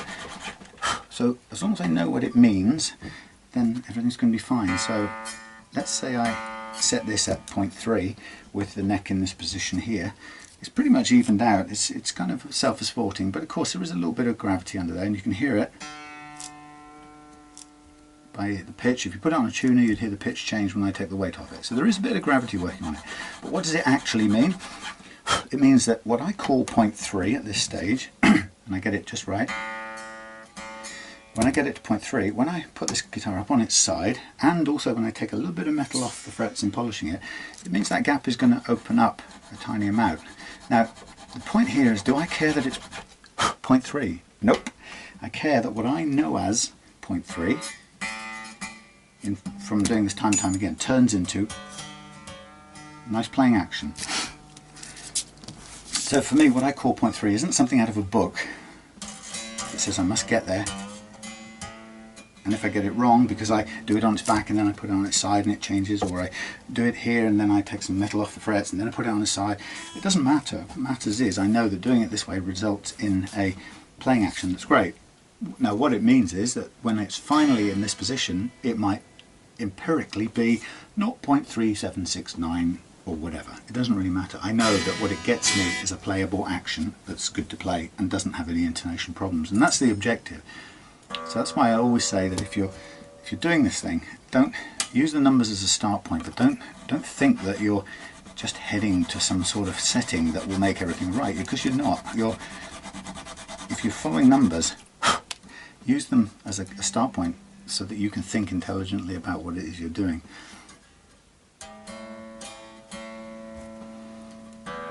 So I've got loads of space under this E, so I'm going to have to keep kind of going down on this one, but excuse the expression, but also I'm wiggling from side to side because I want this, this is on paper exactly the same width as the string, and from my experience I know that that will usually result in binding in the slot problems, which sounds silly because why would that happen if you bought the thing for the exact correct gauge? But there you go, it does in practice.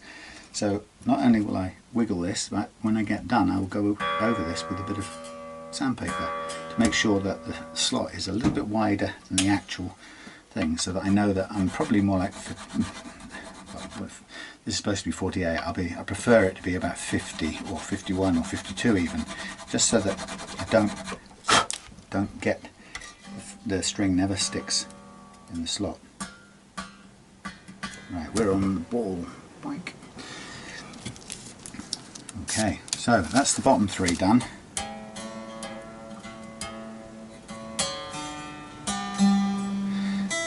Now top three, I'm going to drop out the high three, or the E and the B first. So this is where you're slacking the strings off and on, and potentially you get it to break at this point, particularly if you hadn't wound on any around these grippy, what do you call them, locking tuners, because they're not very forgiving. This is absolutely on the mark on the G, so I'm not going to touch that. going to go to the B, tune it up if the string is willing.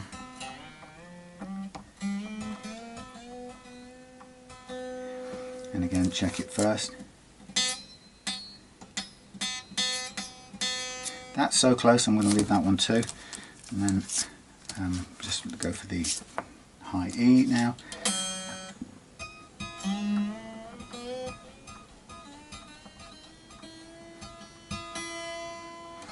Nice thing with these Rotosound sets of strings is that they very kindly include an additional spare top string, because if it's going to break at this stage, it's a right old pain having the string break only when you're trying to do this work, and these are only sacrificial strings, and there's nothing worse than having to break up in a new pack just to have a string to do this with and then throw it away along with the others. So it's it's excellent. The Rotosound have really covered that off. So I buy their stuff because I find them as good as anyone else's strings in terms of playability, but they give me that extra spare one for the moment when this breaks. That's close enough. As it often does in the process of either doing the nut slots like this, or in terms of stretching it to get it up to, or to take the slack out of it. Okay, so we are at a good spot. Now we have a low playing action on this new rack of frets. Ooh, that's feeling good.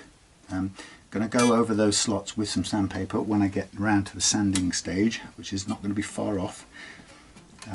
But right now,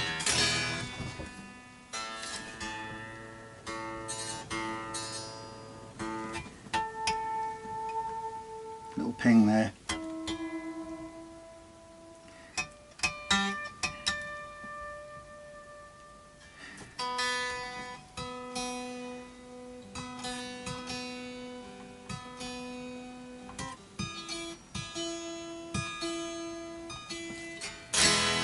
That's feeling pretty good already, with way low action. Now it's clunking out a little bit here because we need to do this fret leveling bit. We've got a fair amount of relief, enough relief to be getting on with, and now comes the fun part, which is I've got to slack the strings off again. Why? Because I'm going to mark up the frets with my pen, because we're going to go into the fret leveling bit now, or the precision fret leveling. I've done a flat fret leveling, but the fact that you can hear it kind of buzzing out a bit on some of the strings now is the difference between how accurate a flat leveling process is when you put the strings back under load, and in this case a lot of load from a set of 11s. The difference between how effective that is and how effective it is to do it with the strings already on. So that's what we're looking at here. So to do this part of it, to do the fret leveling, or the precision fret leveling, I'm going to mark up these frets again. And remember, the precision fret leveling comes into play the lower the action is. So if you're happy with a 2.5mm action at the last fret or some such, then you never have to worry about this, and you can just get on and play. And as soon as if I were to crank this bridge action up, you could just get on and play. It would feel a lot better anyway, because with the strings set at the right action here, the whole guitar lightens up massively. It's one of the biggest impacts getting this right. But since we're aiming for precision, and since that's part of what I like to do, my trademark or whatever, then we've got to do the precision bit, and that means doing it with the frets, with the neck under load of these strings. And in this case, because they're 11s, it's a pretty big load. So, like I said, the lower the action is, the more you have to do to get these frets level. Now, maybe what I should have done, I'll do it a bit later. I was going to do the widening with the sandpaper, but I'll do that later when I've actually got the sandpaper out. So yeah, the lower the action, the more work you have to do. Let's get that tuning.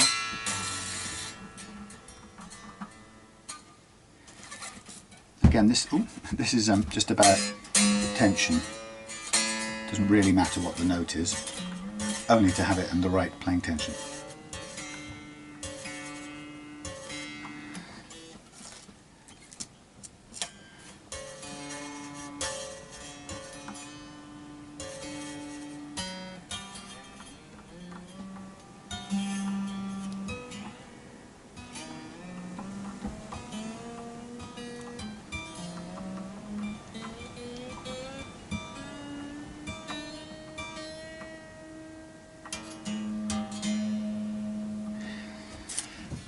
Okay, so I'm going to do a little bit more stretching just so it stays up to correct pitch through the fret leveling process, and then we'll be ready to go on the precision fret leveling. I'm very pleased that this bridge, the nut came out without any more damage. It was really prepared for more.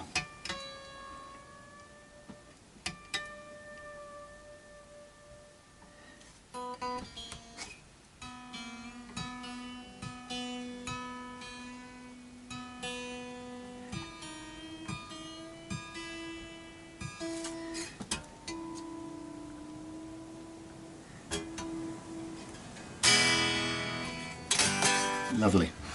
Okay, so back to that position. Now we're ready to fret level.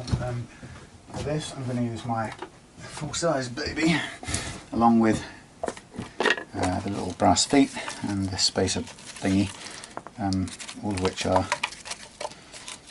pretty bog standardy things that you could probably find anywhere. Where to is,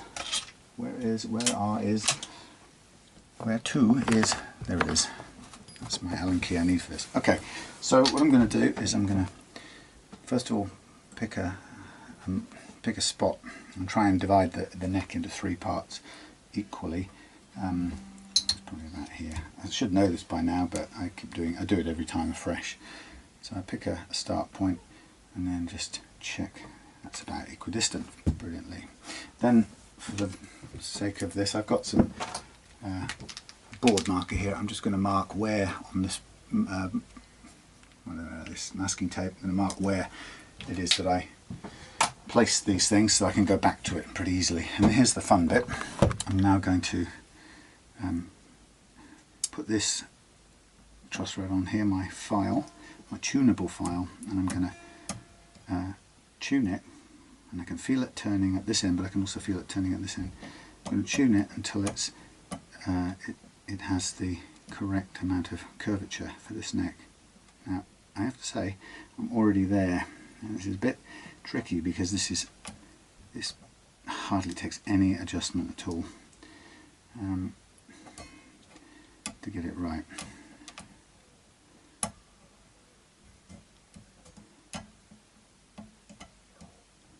Come on, where are you? Stand up properly, don't tip over.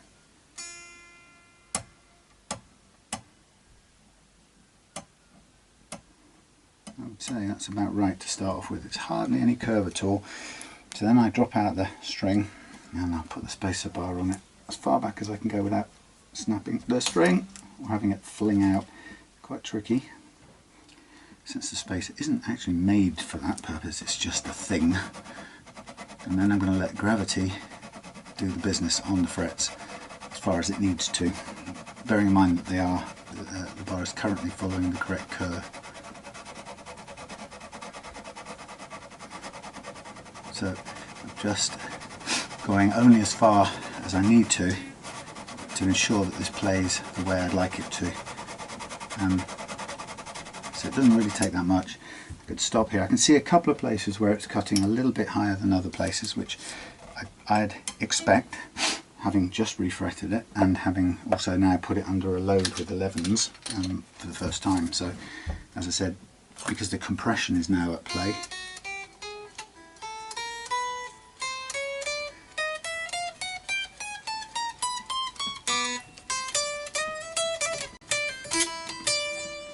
I might do a action more, but it's pretty good. pretty good so far, and it's not really taking that much off. It's just a little bit of light. Oops, I'm going to be careful I don't readjust the curvature, because I don't want that to happen. I'm pretty much only using gravity, letting this thing sit with its natural curve in it, and I'm just running from side to side on that track where the E string sits. I get to the edge a little bit and then just a bit inside. I can see there's a couple of frets that aren't being touched at all, which are effectively low frets. Now, they do have an impact. The action that you can set is dictated by your lowest common denominator.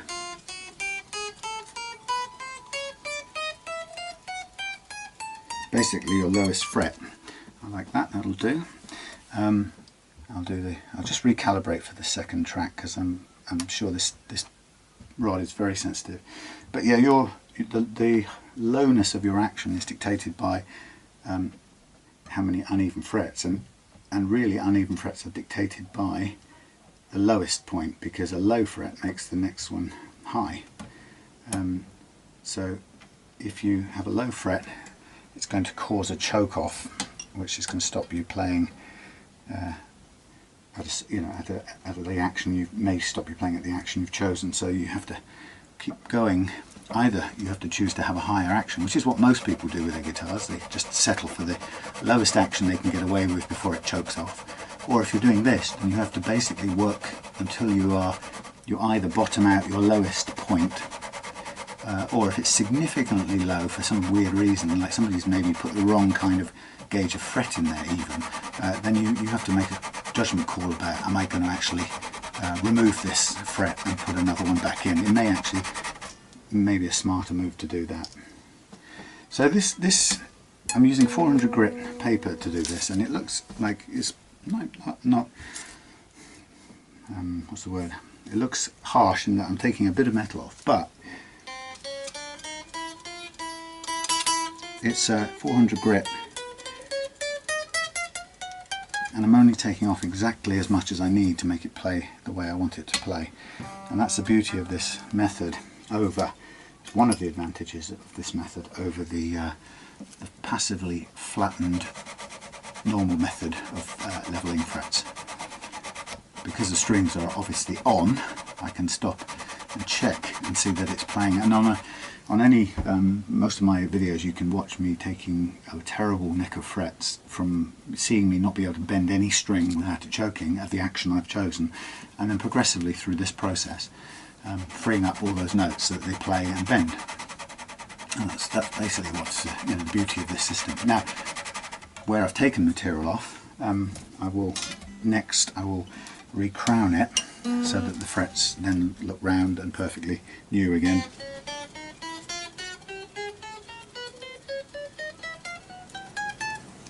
Like it. So now recalibrate for the G track, and so you can see that in recalibrating I'm doing a couple of things. I'm ensuring that my setting of the truss rod is accurate. I don't trust that I don't trust that it's the same. Well, I don't trust actually that I've got it right the first time, and I also don't assume that it's going to stay the same all the way across the guitar neck, because actually in case some circumstances it doesn't stay the same. It can actually change. So I'm looking to, having set myself the kind of recalibration point on every string, it's one way of making sure that I've got it right as I go across all the time, and that way I can be fairly confident. Now this one doesn't really want to play ball, so I have to take off a bit of the tension here to just hook that string out of the way. I'd prefer not to. I'd rather have all the loading on. It makes a very small difference, but I'd rather not have to take off the tension. But in this case I have no choice, because the string won't really stay out of the way. And then I just again let the machine do its business under gravity, and I can see which of the frets are higher and which are lower, and just let it do its thing. And it's a bit of a matter of experience and judgment as to when I think it's done enough. And I can stop, give it a go, and sometimes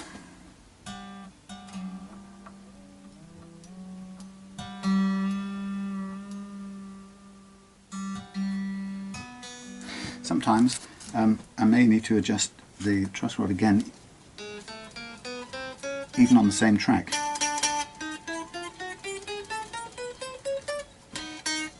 So I can see here this fret is causing a buzz, so that fret, I know it's high because I can hear it's interfering with the note, but not only that, I can tell it's high because it's, actually I can hook it out of the way, because I can see that the tool is cutting more metal on that fret than anywhere else, and that's how it should be. It's telling me that everything's going right, which is brilliant. So I'll just concentrate on ironing out that high spot. Again, it's quite minimal. By the time I've re-crowned these and polished them up, you won't notice that these frets have been worked on, unlike the last set, unfortunately. But this will be the result of a single fret that hasn't bedded and completely properly, and you'll always get that on a refret.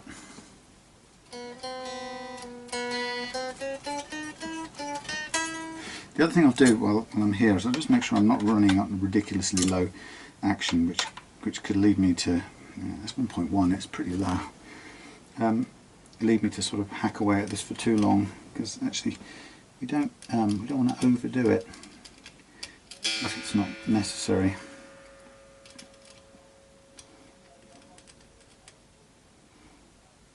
Okay, that's good. That's the same.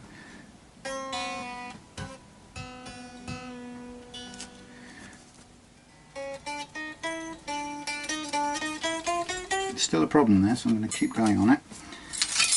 But as I say, this is the beauty of that method. I can keep doing it until it frees it up, and once I've freed it up, I know we can move on, and that's that one done. And you know, it's a good diagnostic. You can probably see right from here that this fret is the high one, and I expect it to be high pretty much all the way across the centre of this neck. Now, you know, if for example we kept going and it really flattened this out unacceptably, then I would take a call on it and say, do you know what, this is probably worth refretting this one, but it's nowhere near in that ballpark at the moment, and I can tell that from experience.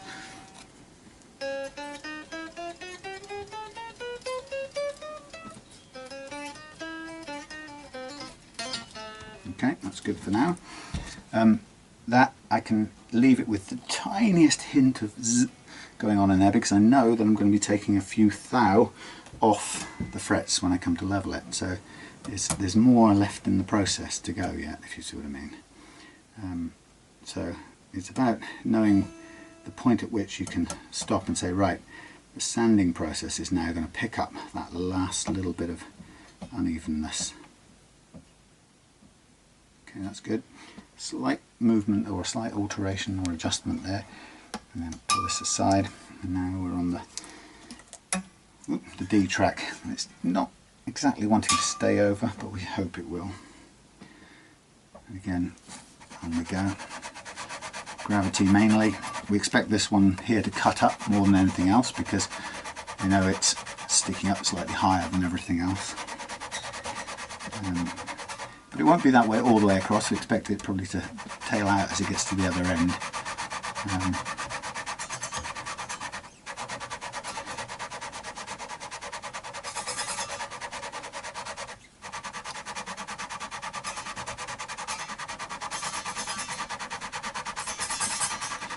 So like I've said, the beauty of this method is that you don't take away any more material than you need to do to achieve the low action you're aiming for. See, that one is still just getting in the way. Yeah, you don't take any more away than you absolutely need to get the action. I have to say, I've started with 1mm here on the base side, at 1.1mm, so we are really low. So I'm pushing this. If you hear this still kind of catching or buzzing, you know, we are leveling to an extremely precise amount. If I just put all of the all of the saddles up to 1.5, I would get rid of all that buzzing straight away, but I'm trying to do it by greater accuracy as opposed to moving up the action. Now if I have to, I'll move the action up, or if it's appropriate I'll move the action up, but right now I like to set the target low so that I know underneath whatever action we settle at, we've got a really nice action going on. But it's quite low, to say the least. Most of us never grew up playing guitars with an action of a millimetre or anywhere near that low at the last fret. Okay, so let's see what we got here. Just a tiny bit hitting first in the middle, and I can feel it more than anything else. I've just adjusted slightly, so now we're on the A track, and I'm going to use the setting on the A track for both the A and the E tracks. So we won't really. I may still just tweak it in between, but I expect that I won't. I'll just use the same one. That's what I usually do. Again, I'm expecting to see this particular high fret taking the brunt of the leveling. Possibly a little less now as we're coming over the hump of the guitar radius, coming down the other side. And it's really mostly gravity, a little bit of a push sometimes where necessary. And again, that's done with experience. You can sort of tell when you need to lay it on a bit to get to a certain place, but most of it, certainly to kick off with, it's all done on the basis of, mostly on the basis of gravity. The bar with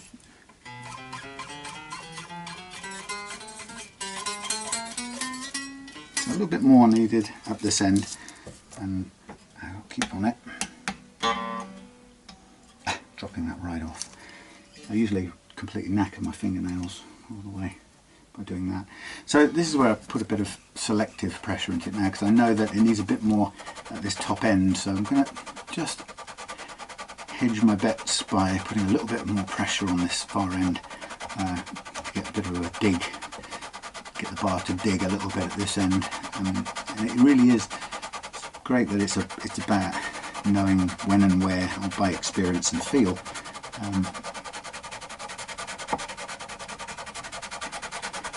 It's just hard to describe it. It's one of those things you've got to do a bit.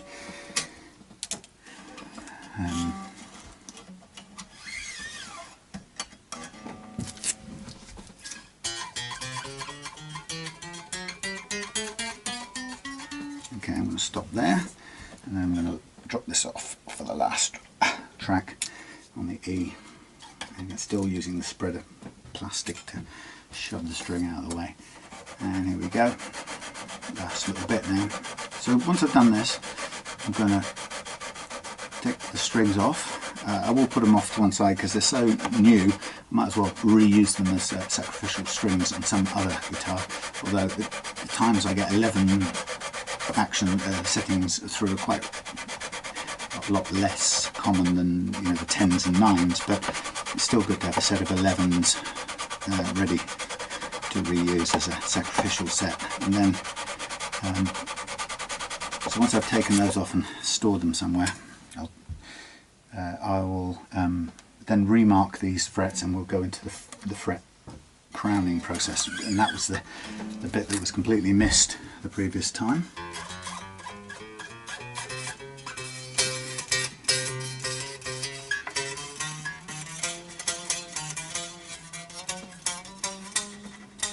Struggling a bit here, this part of the neck. Just going to double check. We've still got relief in there, so it's stiffening out a little bit at this top end. So let's, I'm going to double check the profile and have another little go. Double check the relief, make sure we've got a map of that. And I'm just going to let the gravity do its wonderful work. Probably need a little bit more of a curve in there. Quite difficult to map it by the time you get to the edge, because it's sort of rolling off almost. But as I say, having started with a very low start point of a 1mm, it's more than likely we'll go up from that, but let's just see what a bit of kind of gravity based work at this end leads us to.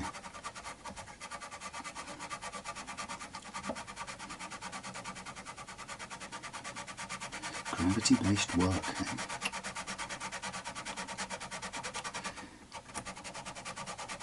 Funny that there's a question that I still haven't got an answer for, and some people ask me, what do I do about this runoff thing on Les Pauls, which is, as far as I understand, it's where some luthiers cut a slope deliberately at the end. Once the neck thickens up, they cut a slope to make sure basically that the string doesn't bind at this end or choke at that end.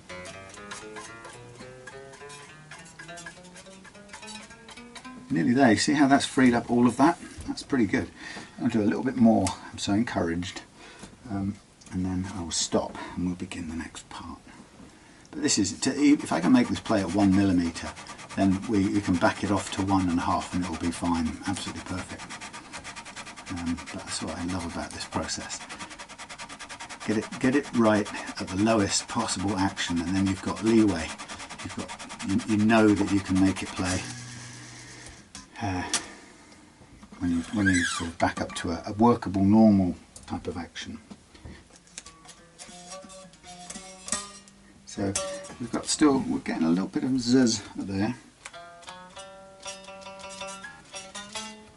Okay, and we know that this is running at, well, it's mad really, it's 1.1mm, so if we were to just give this a little push to 1.2 or 1.3mm, it's still a very low action, and we take this up just a fraction correspondingly, and then come back to the E. The E's looking good actually. In fact, I've got, at the moment, am I mad? I've got the low E slightly lower than the high E by the looks of things.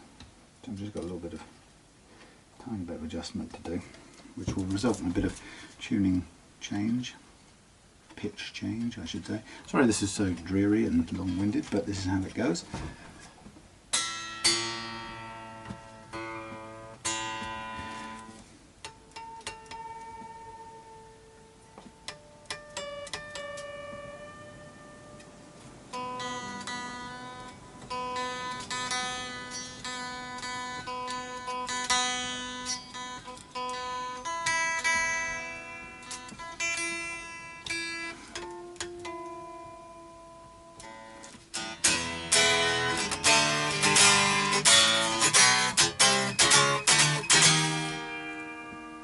Fantastic, absolutely fantastic. Murray, you'll like this. I'm telling you, that's brilliant. Now I'm going to just drop off all of these strings. I'm happy with that, really happy with that. So the next bit of this process, I'm going to go offline because I want to listen to the radio and take a little bit of off-camera time.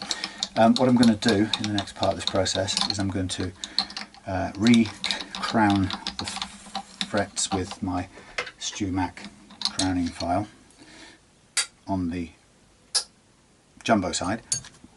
I'm going to re-crown the frets, and I'm then going to polish them all out with 4 grades of wet and dry paper, 2 sheets of each, so from 600, 800, 1000, 1200, and after that I'll go through a whole set of micromesh papers from 1500 through to 12,000, at which point we'll be ready to play, and then I'll put a completely fresh set of 11s on, and the job will be done. But I'm pretty happy with how this has gone. This is a really nice set of frets. There are a couple of tiny issues with the lacquer around the edges, as we know, 1 or 2 spots which I may just, when I've got the sandpaper, I may just take care of those just to smooth them out. There are a couple of patches I think where there's I put a tiny chip back on with a bit of glue and that kind of thing, so we need to flatten those out, but that's not too difficult to do. So I'm just going to do up all these locking nuts so they don't go anywhere.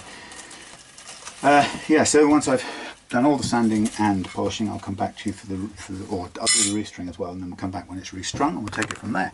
The beauty about this method is, now having released all the tension on the neck, I know I can trust completely that once I reload this with a new set of 11s, no matter what I do between now and then, well, sorry, providing I don't do anything else, like do any more levelling, but once I've polished all this up and recrowned it and polished it, well, then when I put the set of 11s back on, I know that it's going to pull the neck right back into the exact same profile that it was at, in which case all the frets will be at the exact same relative level that they were at just now when we stopped that process and decided we were happy. So it's really dependable. There's no chance involved at this stage, and that's what I like about this process. That's why I call it precision fret leveling.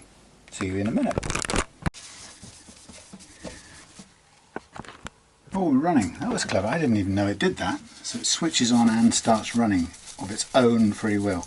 Well, look, I'm just catching up with you because I'm about to restring this Fender Modern Player Telecaster. And what I've just done just now, off camera actually, was I just softened out, sanded and polished out a couple of tiny blemishes, if you like, on the lacquer. So there were a couple of bits where it broke or cracked in the refret, and I've flattened them out. They're not the prettiest thing in the world. You can still see them, but you can't feel them. That's the main thing. From a player's point of view, I don't want them to be feelable. So as I say, you can see them, but you can't feel them. So that's the main thing. I'm just going to soften off this edge here.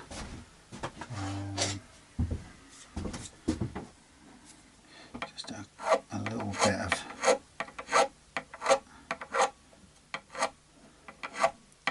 tiny bit of softening in there as well. It's only a little bit. Okay, so now we're in a position to restring. Here we have the final set of 11s. So this had all better work. Oh, you might notice a new carpety thing on the workbench. The other one had just got so grotty with old age, I thought it was time to dump it and get a new one. Okay, so everything's done. We've done the fret leveling, we've done the polishing. Sorry, we've done the refret, we've done the fret leveling, we've done the polishing. We've tidied up everything on here, and then we've put a new nut in, cut the slots right. So now it's a matter of stringing this baby and letting it settle, and we should go straight back to where we were before in terms of the setup, which is the great thing about this method. Once you restring it, everything just goes back to where you were. So it kind of speeds up the process from here on, because all we have to do is restring it, stretch out all the slack, take care of the intonation, and we're ready to go. Or a bit of testing and whatever, but we're pretty much ready to go there. So I'm pleased to, I'm looking forward to playing this. These are really flexible in terms of the tones that they produce, and each one that I've had through, it's been a shame to have a guitar come through that people didn't, were so unhappy with. Slightly different in Murray's case, but in the case of the two previous ones, 2 or 3 maybe, 2, they were both, people were just talking about the basic setup that had come out of the shop or the factory, and they felt they were fighting them. So took an all-round fret level and setup to get them to play beautifully well. But and in both cases the owners actually came to pick up, which was great, so that I could see the look on their face when they took the guitars away. Now I've just managed to lose the spare string. That is weird. Okay, right now I'm not too bothered, but somewhere is a spare string. I've got a couple of spare 11s anyway, not that I'll need them that often. Okay, so what I'm going to do here is I'm going to slack off all the locking tuners a little bit. And I'm going to go through and I'm going to add on a little bit, as I mentioned before, because while I love these locking tuners, and they are beautiful tuners, there's no doubt about it, it really doesn't help that you can't, if you go straight through like that and just lock it now, you will not get any leeway. So I'm going to pull it back about half a fret and then lock it tight, and then do my tuning. It won't take long, obviously, because there's not that much wire hanging over, but there is enough to give me a bit of leeway. Now, yes, it will add a bit of slack onto the whole playing train that we have to stretch out, but I'd rather have this extra little bit of undo, do up again option than to not have it. So that's just my little way of doing it.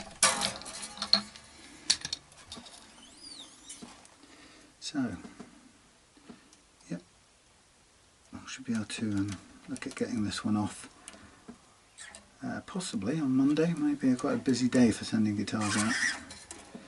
I've got Russ's Red going to Canada Monday, and then possibly this one going out to Murray, providing it's all playing good. And we've got Steve, well actually he'll be coming to pick up his bass sometime in the week, so.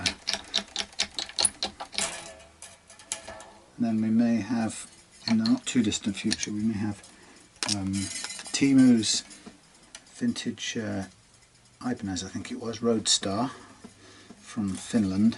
Should be very interesting. And then we also may have Jim, I've forgotten the surname, Jim's old guitar, and I've forgotten what that one was as well, blimey. Music Maker, no, Music Master, get that name right, old Fender.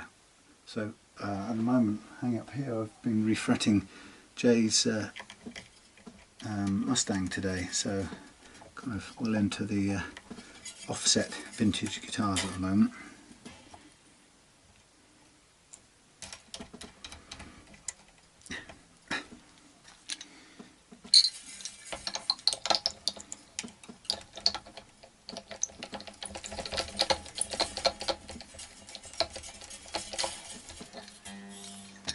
And finally,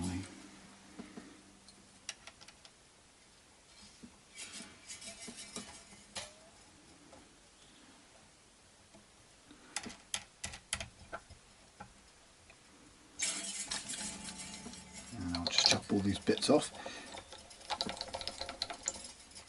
So you can see there's more going on here than would normally go on a locking tuner, but for the reasons I've explained. It just gives you that extra bit of leeway. If, for example, you want to move the bridges around or do something, perhaps Murray got this back and didn't like these new bridges and wanted to revert to the original, then he's got a bit of give in the strings which would allow him to do it. Whereas using the locking nuts the normal way, you'd be stuffed. They'd probably snap on the first release. Okay, so just snip off all of this. I have to be very careful cutting these things. In the past I've actually cut two at once and snapped the string rather foolishly, but it can happen. Don't overlap, has been known. Okay, so bit of a little stretching going on here. Make sure everything is tightly done up at this end. I think so.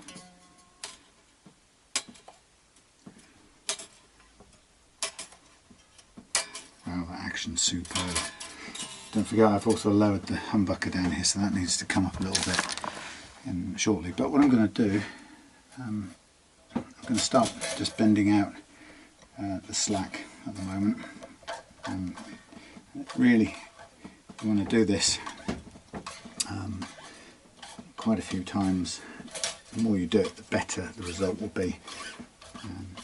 Now think about it, there's some string, this to the left of the nut there's some string, and then also through body there's some string which is hard to get to or impossible to get to, and it will play its part in detuning because it will continue to release some of its slack, whether you like it or not.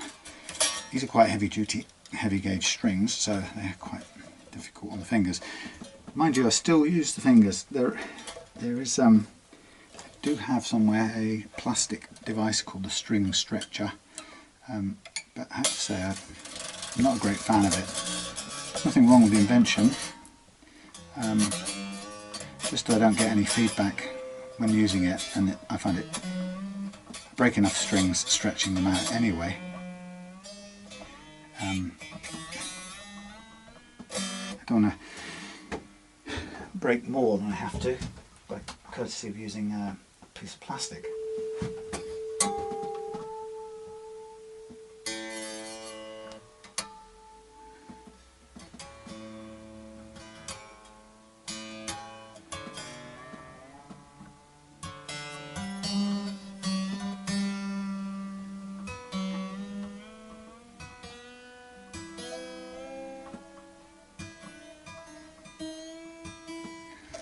So,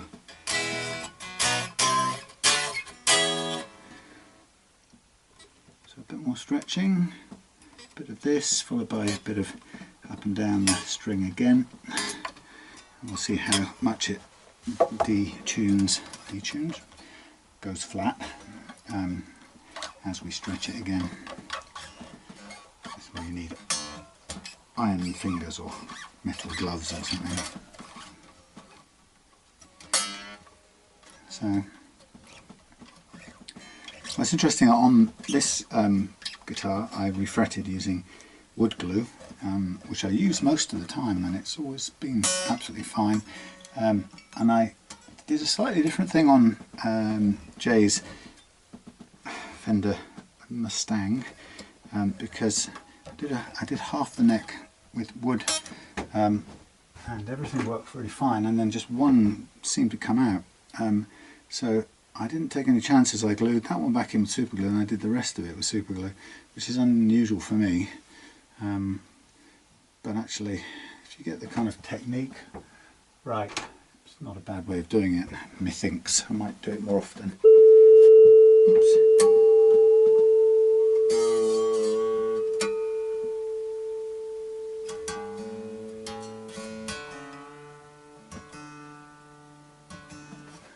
Just looking at this, are we sitting in the slots? Yeah, we are,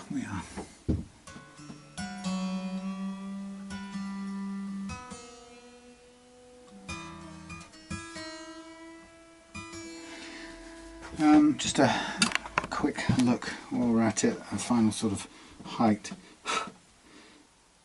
Now, we have currently, blimey, wish I had a bit more light in this place. I know it's terrible, it's hard to see. That's about 1.3 millimeters. Yeah, about 1.3 or something like that. That's not bad at all.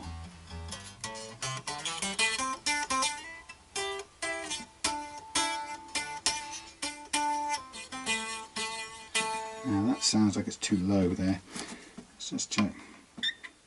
Yeah, that's a bit scraping the bottom.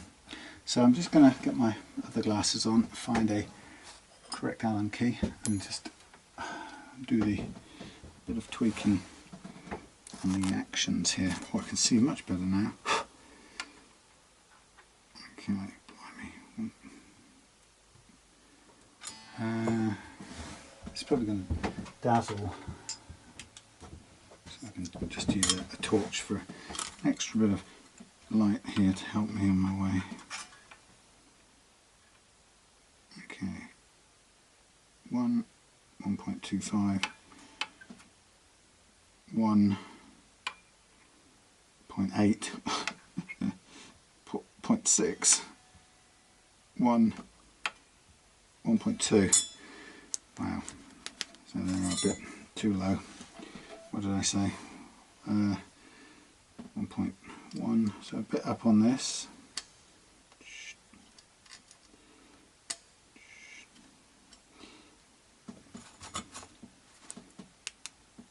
Yeah, Alex, dazzle. Right, let's get this right. Okay, 1.5. That's 1. It's not enough. Not enough. Come on.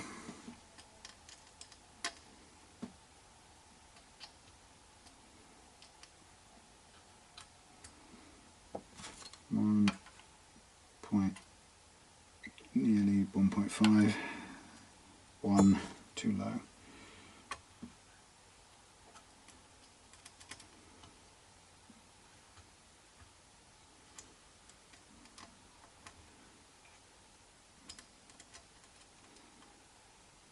But having to use a torch, my eyes are tired.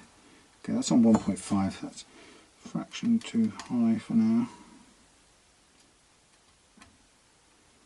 Back down, thank you. So that one is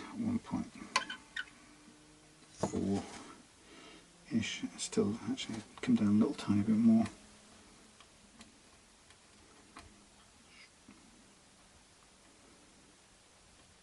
Come on.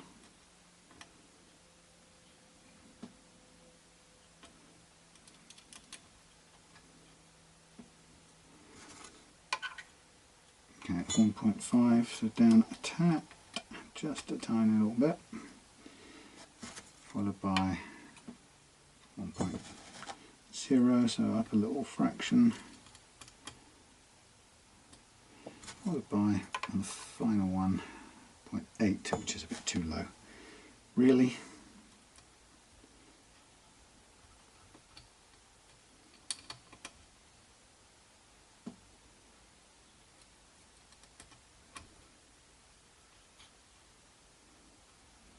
Okay, that will all be slightly detuned.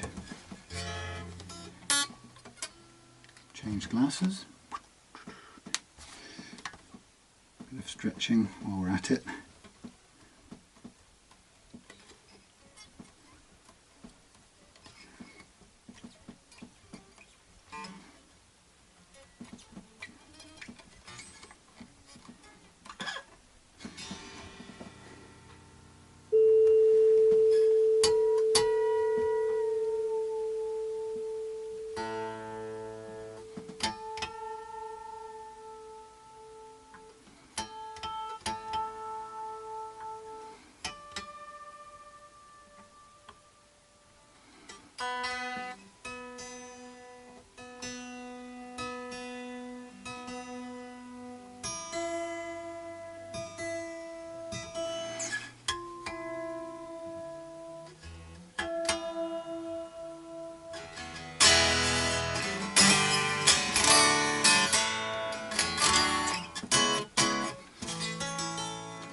Checking that.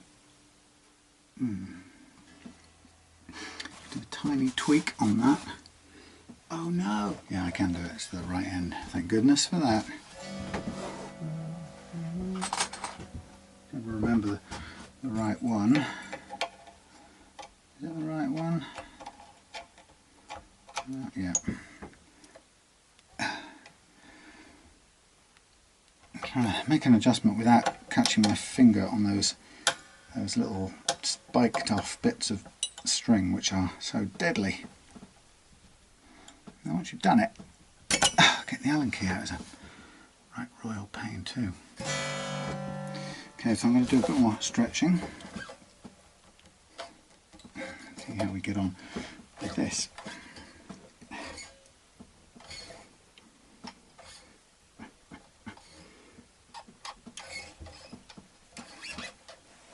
This is going to be one that I'm going to play for a day or so and just see what we've got and let it settle, because that was my of my commitments after some recent hassles was to just allow the guitar to sit under load for a couple of days, because we've got a lot of poundage on these 11 strings, so it'd be really good to just let it rest. Lucky I've got a spare one, isn't it? That is annoying. That's what happens when you bend out the strings.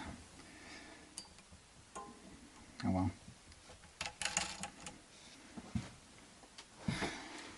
C'est la vie.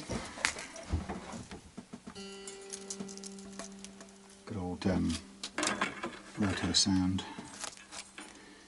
Gotta say, what would I do without them?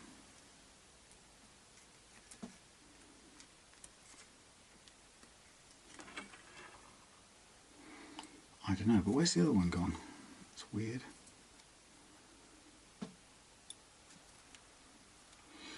Right. Yeah, so yeah, I'm gonna give this a day or so, and then if it's not to my satisfaction, then it may well be I give it a second very light fret dusting if there are any bits that I'm not happy with, because with a new set of strings it can be difficult to gauge exactly how much you do or don't take in the first go. So we might be most of the way there, but it might need a little tiny bit more of a tweak. We'll see. Darn this. I won't go breaking this now because I haven't got any more.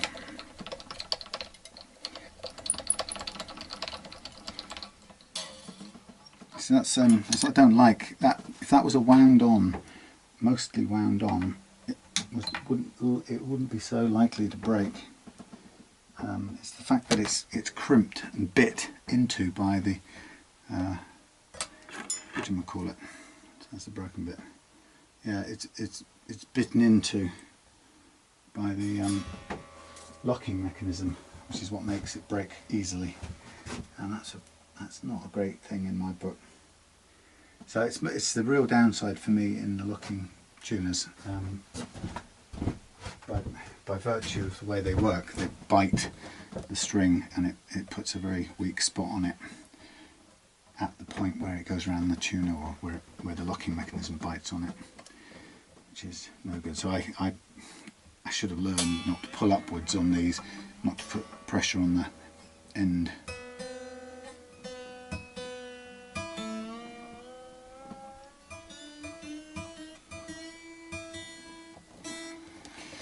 I expect it to stretch some more.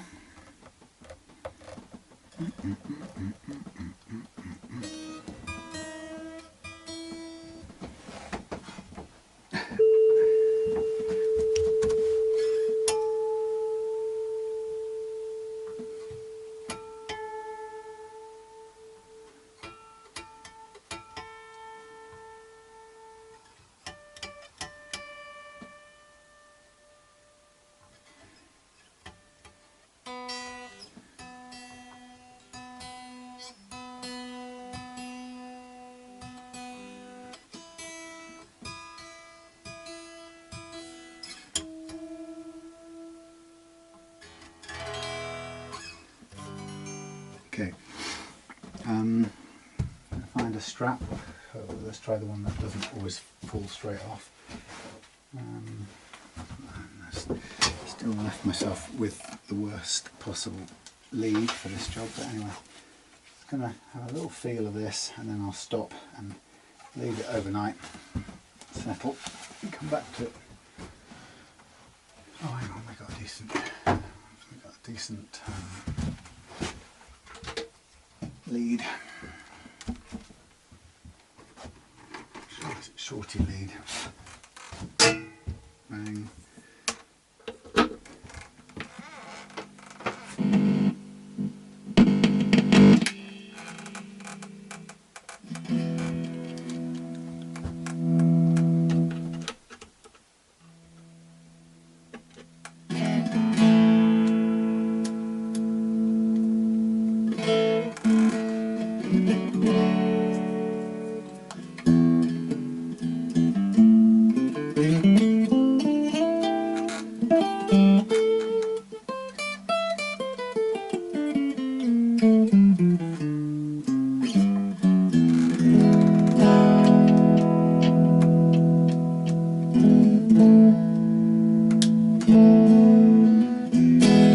pickups are in the wrong place.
Couple of spots that I might want to just tweak again, so I will hold on and not rush to finish this.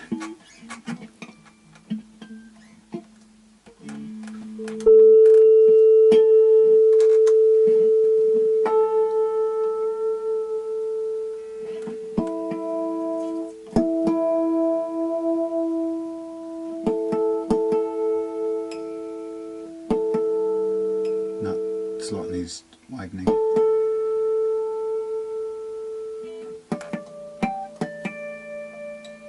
And that one.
mostly feeling great.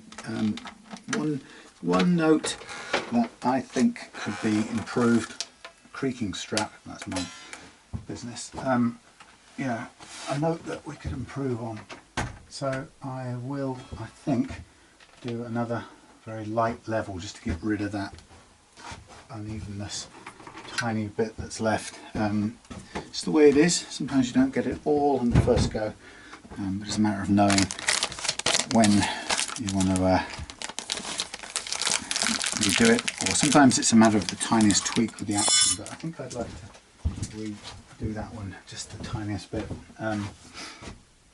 But there you go. It costs a bit of time and another set of strings, but you know, for in order to get it right, it's just got to be done. Okay, so come back to that in a minute, or by the magic of video in a minute, but it will be a day or so from now, so probably Monday actually. So see you then.